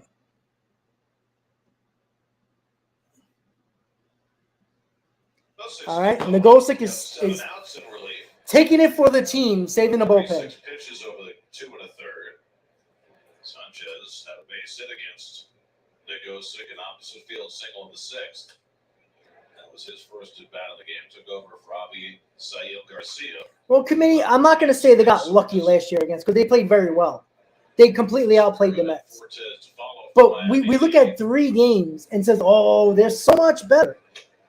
When was the last time So the Rays won again today. Major League Baseball has been played on Stratomatic? 11-0. Oh boy. Huh? Oakland's been getting pounded. Do we roll a dice So the and just look at Rays it on the back of the baseball cards and that determines wins and losses? Because it doesn't. in their first 9 games of the season. First team since 1884. Plus Well, he's not going to play third because we got Baby. He's not playing third. I mean, I would. He's talented. But you're also going to take a risk on a guy who's already been botched for steroids once. And if it happens again, he misses a full season. And if he does it a third time, he's banned. So, I mean, yeah, because the talent's there, but it's probably not going to happen. And the Padres aren't traded into the Mets. It was last time up. Correct, Michael. That's all it is nowadays. And if you're not paying attention to the Major League Baseball playoffs, this should be a double play. Got the first round. Yeah, I agree. You know what I'm saying? Like, who was the best team in baseball? Like last year, the Astros won the World Series. They were technically, people said the Dodgers were the best team in baseball, not the Astros. So technically, the best team in baseball did not win. 2020, I don't count because it was 60 games. That doesn't count. You know, the Nationals, 2019, hot. Braves weren't the best team in baseball. Weren't even the best team in the playoffs. Got hot at the right time, won the World Series. Last year, the Phillies got hot at the right time and made the World Series. It's not even a fastball, Todd. The fastball is fine. He's leaving breaking balls right over the plate. He's not locating. And Sosa's really outperformed he's just not pitching well. There's no excuse. since they got him from the Cardinals. And Always have fun, Joe. better at first than he is at third. Certainly not losing anything defensively from Hoskins at all. 1-2. Surprised I saw last Tuesday, Alec Bohm looks like he's put on 15 pounds. He looks strong. He's always a tall, slender kind of guy. I know. You know, the Braves last year, who everybody just considered were better than the Mets, played one more game in the playoffs than the Mets. Of course, instead of 19 against each team, now you're playing 13 against each team. So that would be very different.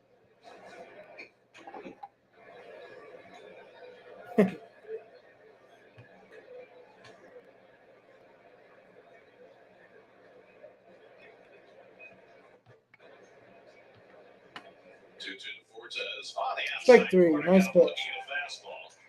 Nicely done by Nagosic for his fourth strikeout. 2 out. Doug, I know they lost. I was there. Don't worry. I know. Nipped the corner. But people are putting the Padres in the World Series. Can they make it first? I mean, So 2 out. Here's John Birdie, who singled, stole a base, and scored a run on the fifth. 1 for 3 on the day. There goes Segura. The throw by Alvarez sails into center field. Guillorme trying to sell that he had the ball. Segura didn't buy it. Throw to third by Pham. Not nearly in time, so it's a stolen base for Segura, his second, and then a throwing error on Alvarez. And that is the Mets' first error of the season, coming in their 10th game. no, Todd, they're better than us. It doesn't matter if they have the same record. And oh, by the way, they came in the same. They came in 1969. The Padres. Count how many years that is, guys. They never won a World Series in their lifetime. But yet we're gonna put them just because of a roster that says they're good. They're gonna be good, but that doesn't translate into a championship. It takes a lot of luck, a lot of great moments, getting hot at the right time. That could be any team that makes the playoffs. Yeah, part of it though is Birdie couldn't get on. It's at the plate right now, and they're not hitting. Birdie laid on the fastball. It's 1-2. This is the season. I know it's early. We're in the 10th game of the year, but the 7th. All right, Nagosic is taking it for the team, guys. Pitching on 50 pitches, definitely saving the bullpen. You know, at this moment, that's all you can ask for. Birdie fouls back the high fastball. Well, over the last 3 seasons, nobody's stolen more bases than the Marlins have. And of course, Birdie led the league individually last year with 41. True, Stevie. It's possible. But it's also what Epler's willing to do with the prospects as well. And he strikes them out. So 3 innings for Nagosic. And you know what? He saved the bullpen here, and that's what you got to ask for from him. Good job by him. Going to the bottom of the 8th, 7-2 Marlins. Yeah, like I said, guys, listen, I said this last year, and I'm going to say it again this year. Either you're going to bring up some of the prospects and play them, or stop wasting them and use them to get talent on this team at the trade deadline. You're not doing anything by keeping them in the minors because, one, they're not helping the team at the major league level. And if you're not trading them, you're not helping the team by trading them. So both of them, you can't do. You can't be in between. You either going to bring them up and play them or trade them and get players that can help this team win a division, get into the playoffs, win a championship.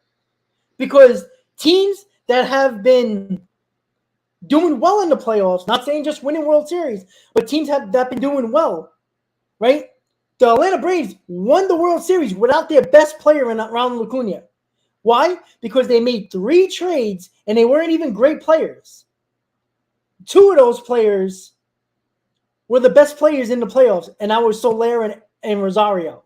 And Soler was the MVP. of the World Series. So that's what you have to do. And you have to make a decision. This is why I get on Epler, because if you're not going to trade these guys, put them in the lineup. Play them. That's what I said over and over again. If you're not going to do that, then you're in the middle. And I don't know if it's Epler having cold feet and scared to make that move. You know, you can't be scared to make a big trade and be scared that the prospect is going to be a star, right? Is Kalenic a star? Leads off against Dylan Floro and takes a strike. Count is 2 for 3 today, a single and a double. Committee, they can be a great team. Have as many hits as the Marlins. Bench is clear in Pittsburgh. Who are they playing? The White Sox, right? Opportunities. Marlins use the long ball, and they have a 7-2 lead. Cano pops it up. Shallow center. Garrett Hampson looking through the center. And 1 out. Puts it away, 1 out. Awesome. What the hell happened to O'Neal Cruz? So 1 out of the on deck. Jeff Did I miss something? I gotta turn it on. 3 straight times, a double and 2 walks. Oh boy. Oh, wrong game. Oh, it's over. Damn.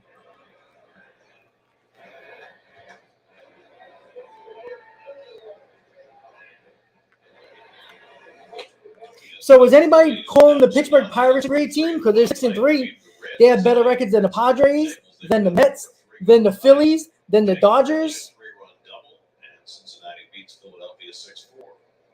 And Cincinnati. Oh, wait. Hold on. Oh, my God. The Phillies must be the worst team in baseball. They just lost to the Cincinnati Reds. Do we not count that game either?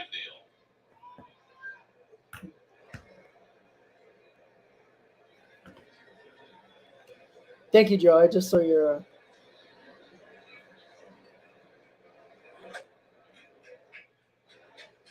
Eduardo Escobar waiting on deck. That's it. Left 8 runners over the first 5 innings. But now the last 8 Mets have been retired. Well, his bullpen has been good.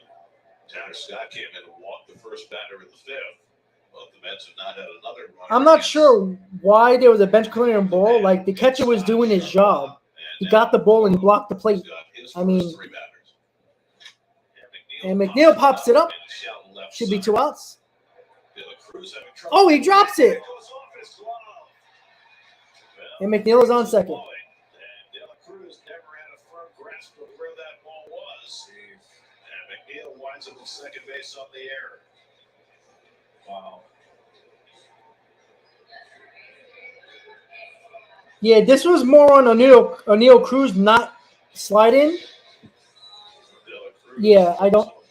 Yeah, O'Neal Cruz, that was just a stupid slide. The catcher had every right to block the plate once he had the ball. All right, Mets get a break here. We're 1 out in the 8th.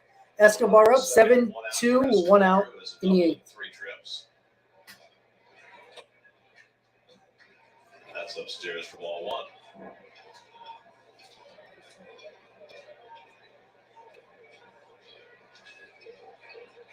Escobar's double was his 2nd extra base hit of the series. And he flies this one out to shallow right center, angling in his Sanchez, 2 outs. and he gets there to make the catch. 2 out. Well, that's horrible. Extra But base again, hit I of don't the see why series Pittsburgh was upset. The catcher didn't do anything wrong. The catcher was not blocking the plate until the ball, which was a little high, he had to jump and catch it. It just ended up where O'Neal Cruz was trying to slide, but he slid late. So that's more on O'Neal Cruz than a catcher. All right, Alvarez is 1 for 3 in the game. Came up twice with runners on. Got a base hit with an RBI. One time grounded out to the pitcher and then struck out with two men on base. So let's see what he can do here with 2 outs. Alvarez takes a rip with a slider, nothing in 1. Joe, I hope not a lot. Throws across his body, does Floro. He's a little funky. Gives the right-hander some trouble. He's got good stuff. Yeah. A lot of late movement.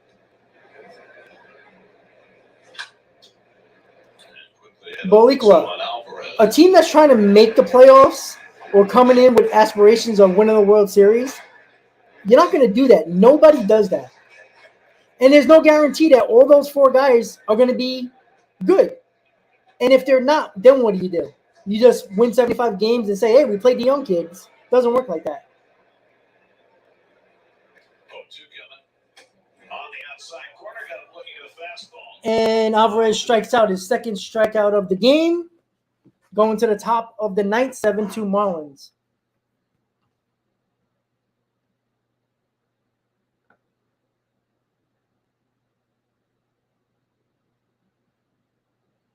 Well, you don't have to call me an idiot, but okay, sure.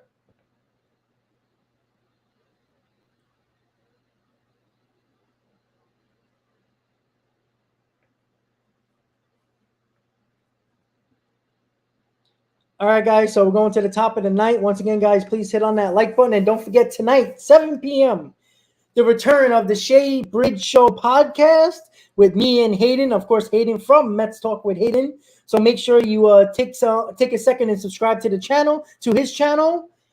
So you get to see his channel as well. He's very analytical, very good with analytics. And he actually balances me out a little bit. And he knows his stuff. He talks a good stuff about baseball, and he is a big Mets fan as well. Obviously, Mets Talk with Hayden.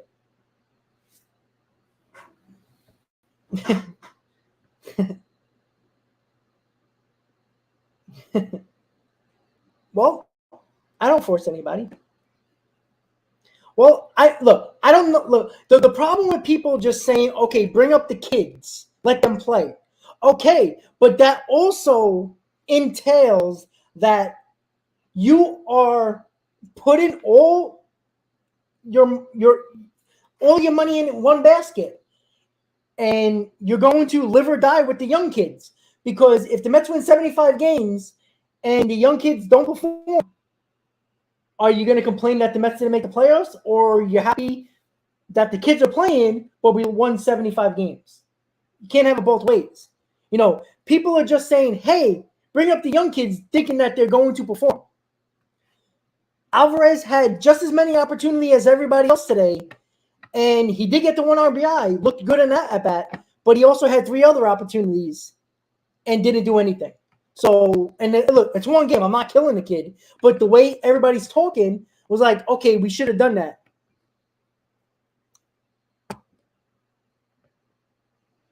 Kendall, thank you for being a member, buddy, and I appreciate it. Thank you. You're welcome. I wish it was a better game for us, but what are you gonna do? Dennis Santana in to pitch the top of the 9th, facing Garrett Hampson, who bats for the first time in this series. Santana struggled in his last outing against the Marlins. Santana is pitching again. God, he might have came out of the bullpen more than anybody else. Escobar is there. And he gets the 1 out. Hampson 1 away. So the Pittsburgh Pirates are off to a really nice start this year. They beat the White Sox today 1-0. Johan Oviedo through 6 2/3 scoreless. They're 6-3 on the year for that beleaguered franchise. And then they find out after the game that their touted shortstop, O'Neal Cruz, fractured his left ankle. Oh, fractured left ankle for O'Neal Cruz. Damn. There's Garrett Cooper. I mean, it's just so hard to be a fan of that team because they don't spend a lot of money, so you have to invest yourself in their younger players, and then that happens. Cooper is homered and doubled in this game. And he takes a slider from Santana for a strike. Boliqua, that's not true. I don't care what you say, because when they win 75 games and you're looking for, now remember, you just came off a 101 win season making the playoffs. You're not going to go the following year going with the kids and say whatever happens, happens. You're not doing that. I'm sorry. You're just not doing it. And you could say that now, but if the Mets win 75 games and they get rid of all those guys and they play the kids and the kids don't perform, you're going to be happy with that? So what do you do in 2024 with the kids? You play them and then lose another 70 and win another 75 games? All right, so it is 2 outs in the 9th, 7-2 Marlins. AJ Puck, the lefty closer for the Marlins, is warming up. Mets have 9-1-2 in the 9th. Here's Luis Arias, and Mayfield You hit his know, last every fan base says that, oh, I'm going to live and die with the kids. No, you won't. Because if year 2, they don't perform and the Mets are not making the playoffs, we would be saying, why did the Mets do that? They should have spent more money. They should have spent on players. That's the way fans do it. Love that shot from on top of the scoreboard. I mean, top of the scoreboard's even higher than it used to be. Higher up now.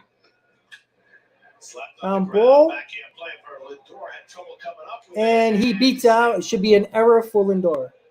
Lindor had to dig a second time on the backhand, and that cost him a play on a rise. See how they're going to roll that. Roll a base hit, I bet.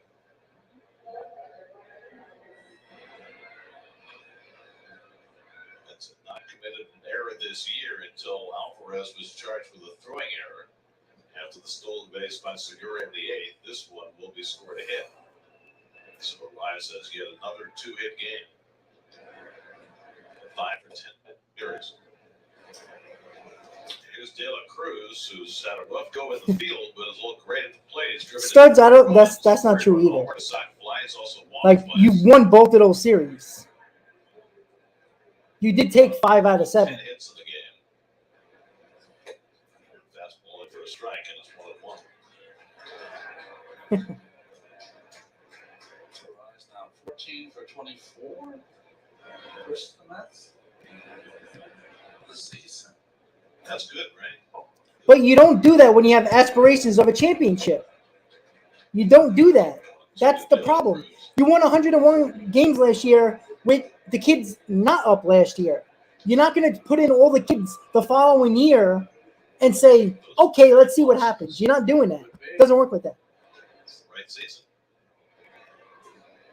It's all right. They can call me an idiot. Line to the left field, and it's another hit for De La Cruz. So his terrific day at the plate continues. Like I say, they can call me an idiot. It doesn't matter. 4 RBIs. He's the idiot for saying they're done today, which is okay. It's probably obvious. But he's one of those fans that only watch the games when the Mets are winning. So congratulations, idiot. You're a bandwagon fan. You're not welcome on this channel if you're a bandwagon fan, just to let you know. We can have disagreements. We can have difference of opinions. But there's a lot of channels that accept bandwagon fans. Go to them. I don't like bandwagon fans. You're either in 100%. You can criticize your team. That's what we do. Yeah, exactly, MTA. 100%, buddy. And how you doing? You know, I have no problem with you having a difference of opinion with me or criticizing the team. But don't only show up when the team is good and you praise them, and then when they're bad, you only give negative feedback because they're bad right now. Like, the Mets won yesterday. Where was that guy that just called me an idiot? Nowhere to be found, right? Of course not.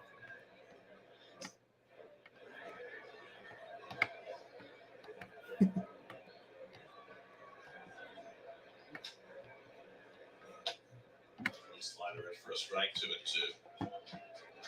What does the network do when the Tigers not playing on Sunday? Well, they usually cancel, but not the Masters.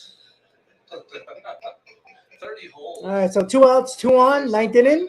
Santana, 2-2 count that he has on the batter. And this is low with the changeup, 3-2.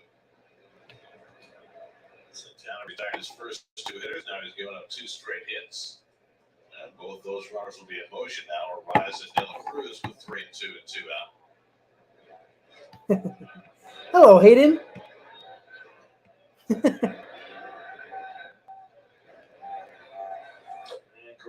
And he walks. So now the bases are loaded. Joe, that was actually a good movie. Gurriel on base for the second time today. Well, Hayden, it's unfortunately a Sunday lineup. I agree. I think he should have played more of the starters. You know, we do have an off day on Thursday. But it's not like the Mets didn't have opportunities, you know, buddy? They had a ton of opportunities with runners on, with big hitters up, and they didn't get the job done. So I don't know if Nimmo not playing would have made all the difference in the world, but you never know. Zach Davies left with an injury last Oh, Hayden, I know. So now bases loaded, 2 out. Here's Jesus Sanchez, been up twice since taking over in right field for the injured Avisail Garcia. Toro, bring the Young Bucks up. Let them sink or swim. So you're just going to throw away the season. Just pray for the Sanchez best. has singled, stolen a base, and walked. Bases loaded, 2 out. Changeup from Santana gets the swing strike. So pitcher now in the light stanchion shadow. Hitter's still in sunlight. No effect on the hitter. Negative effect on the hitter.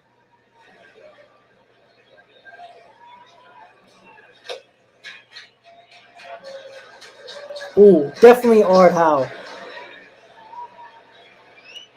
Art Howe had no chance in New York. Santana looming in the shadow. Who knows what evil lurks in the heart of men? The shadow knows. Swing and a Strike miss. three. Got him with the changeup. All right, so Santana strikes him out. Mets last licks, 9-1-2 coming up.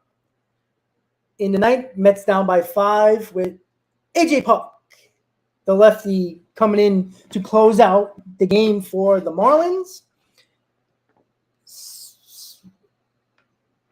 Well, yeah, Art Howe, we did have higher expectations, but also Art Howe couldn't manage to save his life. And Art Howe is a good manager in a low market type of team like the A's, like he was, had good success with the A's, but he wasn't meant for New York. And, he had he had all these players, he had the Mo Vaughns, Jeremy Benista, Roberto Alomar. Like, it was a team where, if things didn't go well with the veterans, you were in trouble,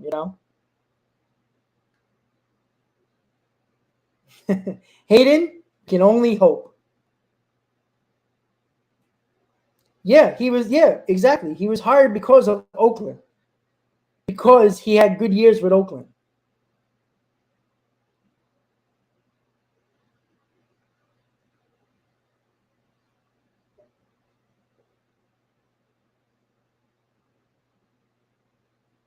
Again, nobody can agree that Escobar is not hitting well. Again, I said this right in my opening day preview of the season preview to start before opening day. I said Brett Beatty should make this team. He deserved it. They didn't do it. Why? I don't know. Ronnie Mauricio should be the everyday DH. He's a switch hitter. Kind of solves your platoon issue. They didn't do that either. I don't know.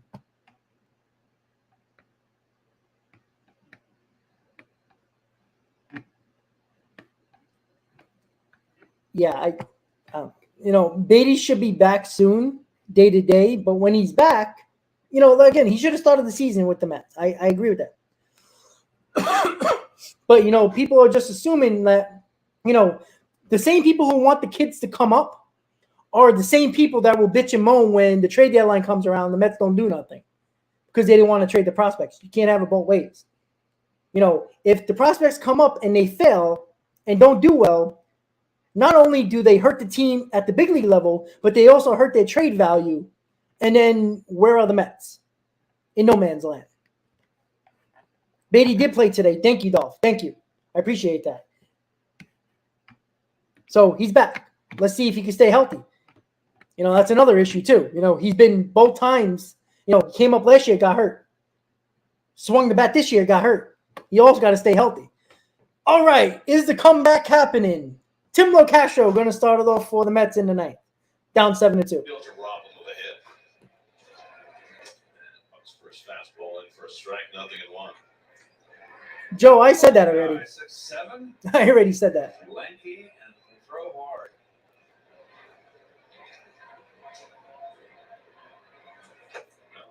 Well, Toro, I agree. Closer tomorrow with Josh Hader at the box. Anything can happen in baseball.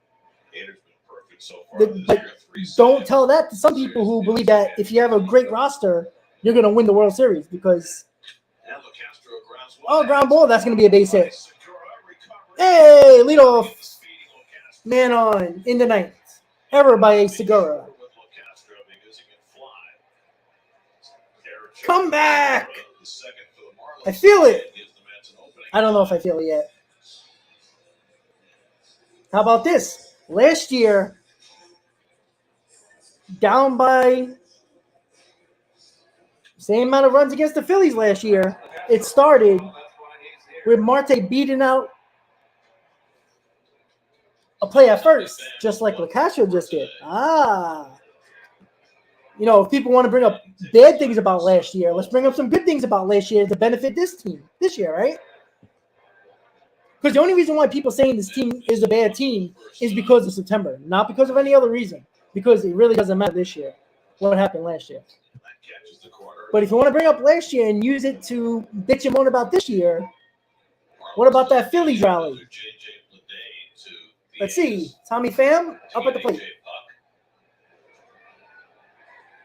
That slider bends in for a strike, and it's 1-2. No, I don't know if he can't handle New York. I just don't think he can pitch anymore. Career stats don't matter. I agree with you.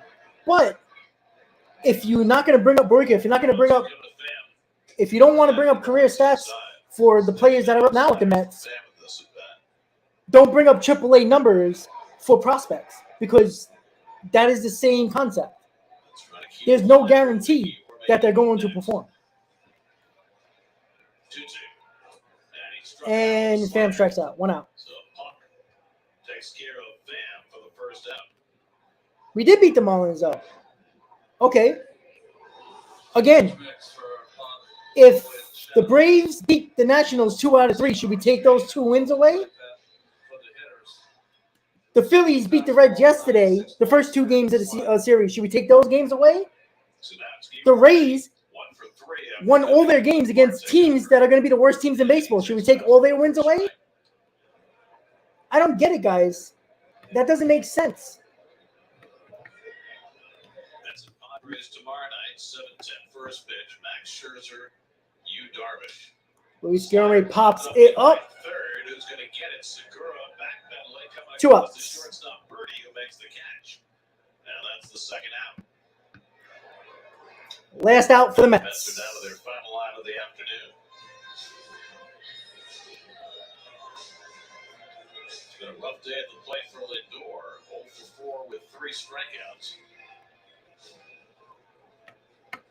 Trying to get it to Alonso so Pete can hit against his old Florida Gator teammate A.J. Puck, against whom Alonso homered in Miami. And the game should be over. And it is. So the Mets do not sweep the series against the Marlins, do take 2 out of 3, but are back to 500 on the season. And they are staying home in the homestand, the last 3 games of the homestand before the 10-game West Coast trip to face the team who beat them in the wild card series last year, the San Diego Padres. So the Mets lose 7-2. And again, I picture it now, guys. If the Mets find a way to win 2 out of 3 against the Padres, the negative Nancy's that only show up when the Mets win and only show up when the Mets lose, the Mets win, they usually don't come in and say, hey, look at the Mets, played well. Only when they lose. So this is what's going to happen, right? The Mets win 2 out of 3 against the Padres. There will be the negative people who always find something negative, no matter if the Mets are doing good or not. They will find 3 things that were bad in this game they lost, but don't say a word about the 2 games they beat the Padres. But hey, listen, they're 5-5 on the season. Right? They have not looked good on occasions, but the games the Mets lost, the pitching also gave them no actual chance to score to be in ball games, like the Brewer game, both Brewer games. The pitchers also have to give you a chance.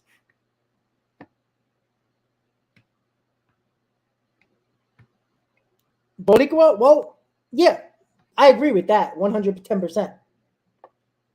But at the same time, he also carried the team in September. Again, you can't say one thing and not the other. Don't bring up just the negative part and then bring up the positive part. Again, this team is 500 right now. But if the Mets had the record of the Phillies right now, what would people be saying? Right? 21, 23, something like that. Okay, PA, sweep by the Padres. Of course you're going to see that because everybody thinks the Padres are a great team, and just because they got a great roster, it's just the end. So don't even watch the games, right? Don't even bother. The fans shouldn't show up. I shouldn't go to the game tomorrow, right? Maybe I should just sit home and hide under my covers and watch the last game of the season in hockey. See? Exactly. Here goes Jimmy as well. I just don't know what to tell you guys. Again, don't watch if you already know the outcome, right?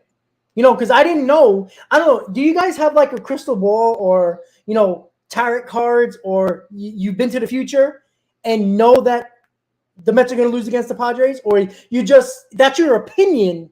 So Jimmy and others, PA, don't watch the games. I should hide under my covers. Hold on. Let me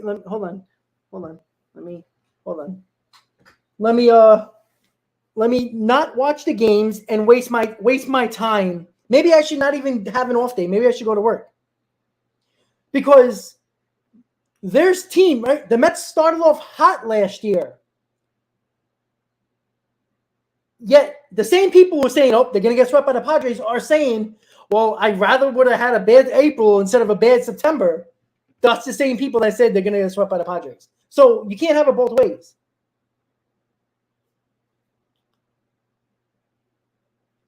Bolikra, I agree with that. But that does not also mean that Beatty's going to do well either. Because, again, Bolikra, you don't care if the Mets win. That's the problem. As long as Beatty up and Mauricio and Alvarez and Vientos is up, I mean, let's the Mets have a 75-win season the next 4 years. But as long as the prospect's up, I guess you'll be okay with that. Yeah, listen, this is a huge start tomorrow for Scherzer. No fucking excuses. Get the job done. Now, the Mets, in all the times they face Darvish, they can't hit you, Darvish. Tomorrow, Scherzer better pitch well, because I'd be the first one here tomorrow killing him. Because there is no excuses. You're not injured, buddy. Pitch, and pitch well.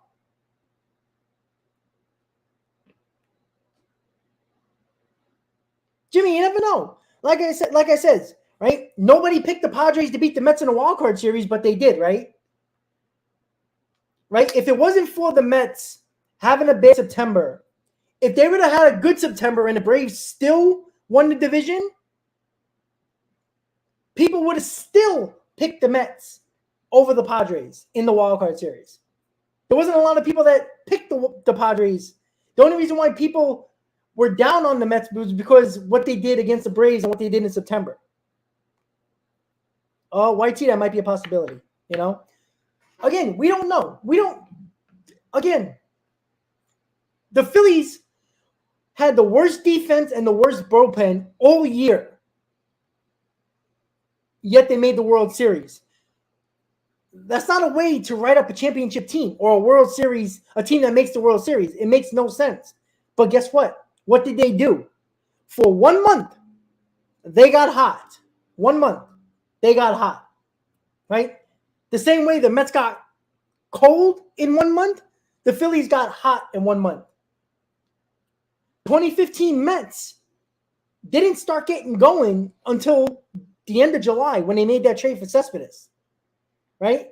They had a hot 3 months, just like the Braves last year started in June 1st. Yet the Braves played one more game than the Mets in the playoffs. I said that, Jimmy. I thought Quintana was going to be a big part of this rotation.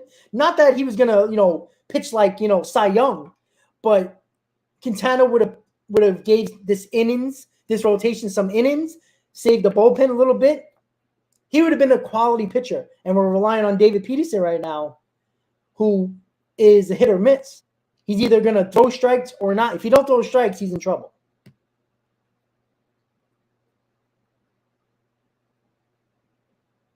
But I'm not jumping to conclusions. But if I jump to conclusions, then you are too, right? Don't say bring up the kids and they don't do well, and then what? That's also, you're assuming the kids are going to do well. I'm assuming that there's a possibility that they won't. Now, I agree with you guys.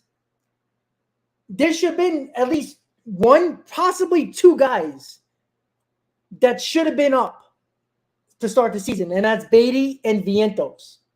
That's me. I know people wanted Mauricio and Alvarez. I thought that was a long shot from the start of spring training. But you are assuming, Toro, you want the kids to come up. Why? Because the people that you want to replace them with, the veterans with, is those prospects, right? So because they're doing bad, the Vogelbacks, the Escobars of the world, you want the kids to come up because they're struggling. I have no problem with that. But just like Alvarez, right? We're expecting these kids to come up and just perform. And there's no guarantee of that either. Because if these kids don't perform and you bring these kids up, what do? Yeah, but Toro, right now is not the time to see what they got. This is a team that's trying to win a World Series, not a team that is seeing what they got in the minors. All right? It's not like that. Now, I agree. Beatty should be up. Now remember, Beatty hasn't been healthy either, guys. Beatty, with the injuries last year, got an opportunity. He would have continued to play for the Mets if he didn't get hurt. Came back this year, raking hot, but also got injured again. Yes, he's back now. But the Mets also have to see if he stays healthy as well.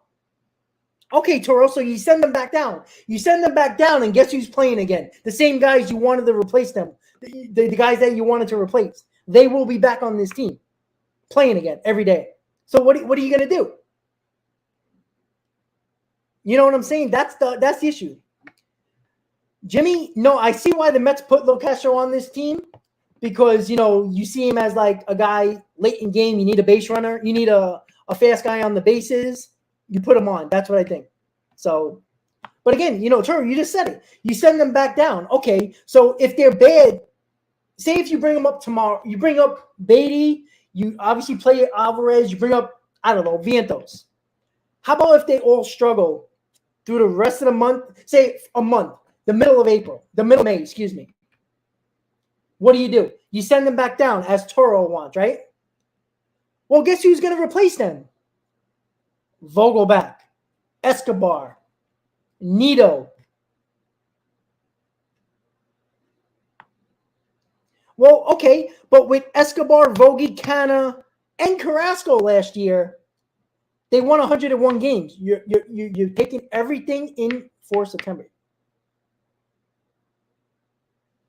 But I'm not on the fence. I don't look. Either you're gonna bring the kids up or you trade them. There's no in between. That's where I'm at. My problem with the front office is make a decision. That's my problem. That's why Beatty should have been up when the season started because he performed when Escobar didn't in spring. Now, Escobar was going to be on this team anyway, but Beatty should have been the starting third baseman or at least the starting left fielder, whichever one you wanted. I do believe that. But let's not act like this team is going to go win 100 games because the kids are coming up. But you see, that's the problem. The same. Remember, the Mets won 101 games with no DH, no third baseman, and no catcher, no offense from any of them. But they still won 101 games.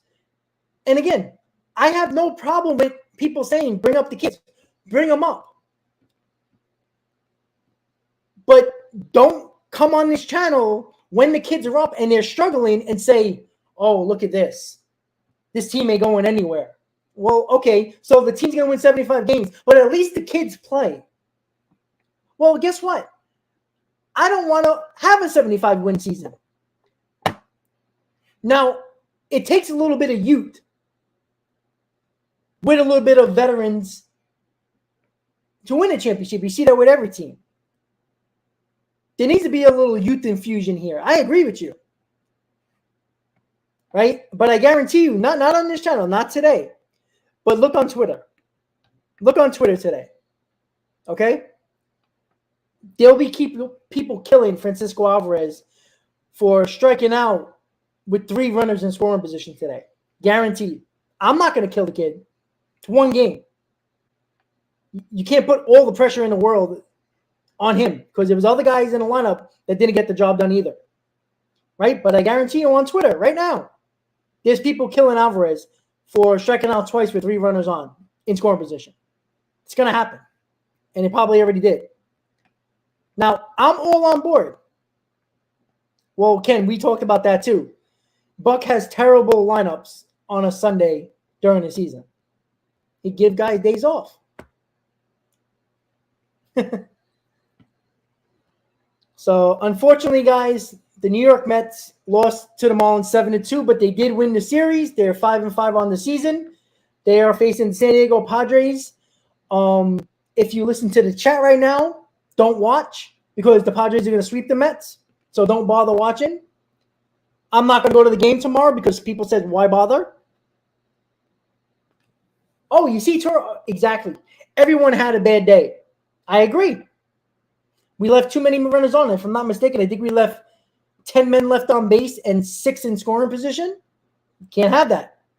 But also what you can't have is your pitchers giving up 5 runs before the 5th inning. If that happens, you have a hard time coming back. I don't care who you are. That's the other problem that I'm having. Right? You can't have 3 losses where your starting pitching gave your offense no chance at all. All right? You can't give up 5 runs before the 5th inning and expect your offense to come back in these ball games. Not every time. They'll do it eventually, at times, but a lot of the times it won't happen. And again, I'm all on board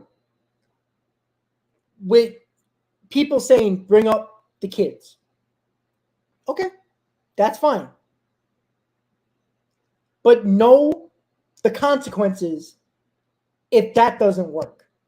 Because the same guys you're complaining about now will be back in the lineup if the prospects fail, if they bring them up.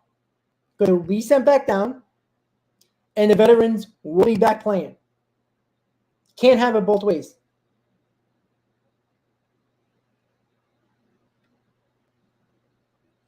Ken, I already said that.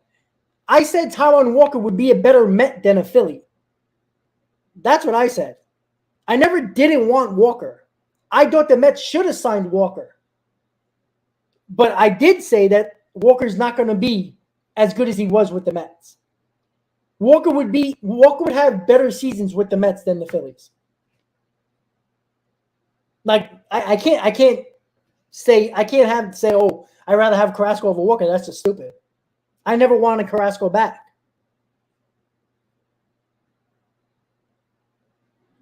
Well, yeah, you might say it's an improvement, Jimmy, but it is also batting 120. That doesn't help the team. All right, so you make that move. He struggles. Okay, what do? You're just going to keep on throwing him out there and let him struggle just as bad as Escobar? Because you're falling for the same trap. The only thing people will be using as an excuse is, at least we're seeing them play.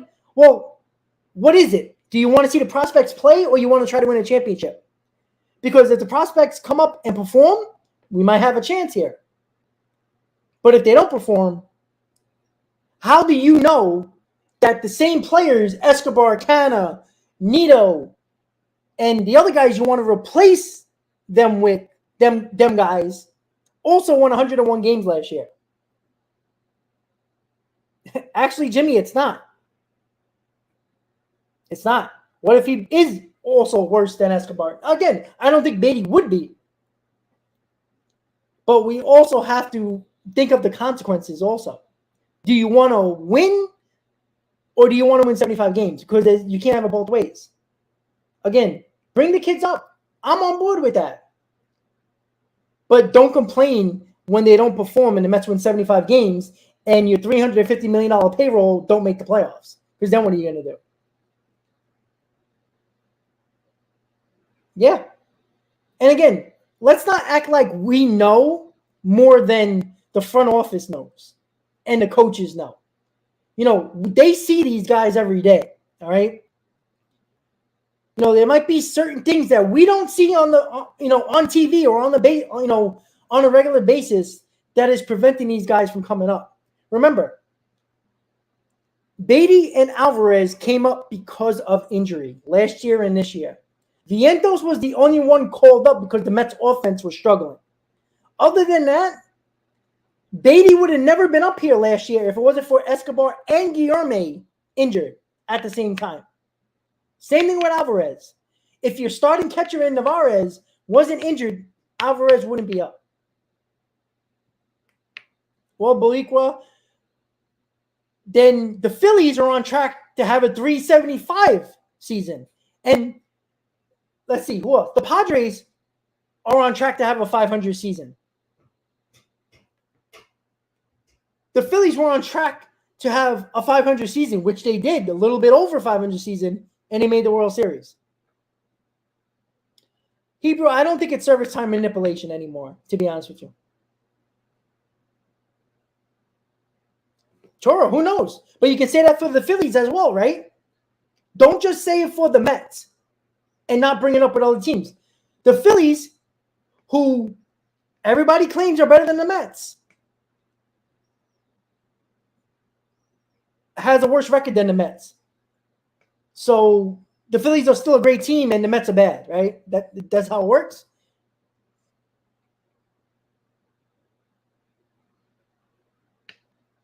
Jimmy, I agree, but what is better? If he bats 160, yeah, that's better than Escobar, but is that winning you ball games? Probably not. Again, we've lost games because our starters did not pitch. Yeah, because I am saying 75 because people are saying this team is a 75-win team.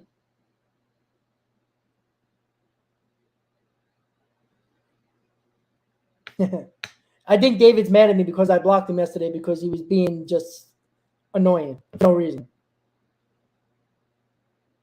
Yo.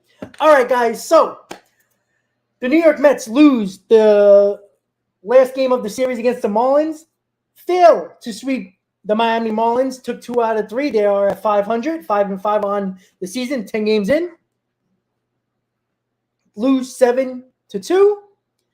Mets face the Padres coming up Monday, Tuesday, Wednesday before they head off to a 10-game West Coast trip on Friday. So, once again, tonight, 7 p.m., the Shea Bridge Show. Me and Hayden clearly have a lot to talk about. I can assure you we're probably going to disagree on certain things, but that's why it's going to make it great. The Shea Bridge Show podcast right here on Talking Mets and Rob, 7 p.m., Be here, talking Mets. There'll be a lot to talk about. Probably a lot of difference of opinions, but it's going to make for great content, guys. So make sure, maybe we should place Lindor. Bring up Mauricio, right? So with that said, guys, everybody have a great day. Mets, unfortunately, 7-2. Couldn't get the sweep against the Marlins. See you later tonight in 2 hours, 7 p.m. The Shea Bridge Show podcast right here on the channel. Everybody, have a great day. See you in a couple of hours. Let's go, Mets. See you later tonight, guys. Have a good rest of your Easter if you cannot come later tonight. See you later, guys.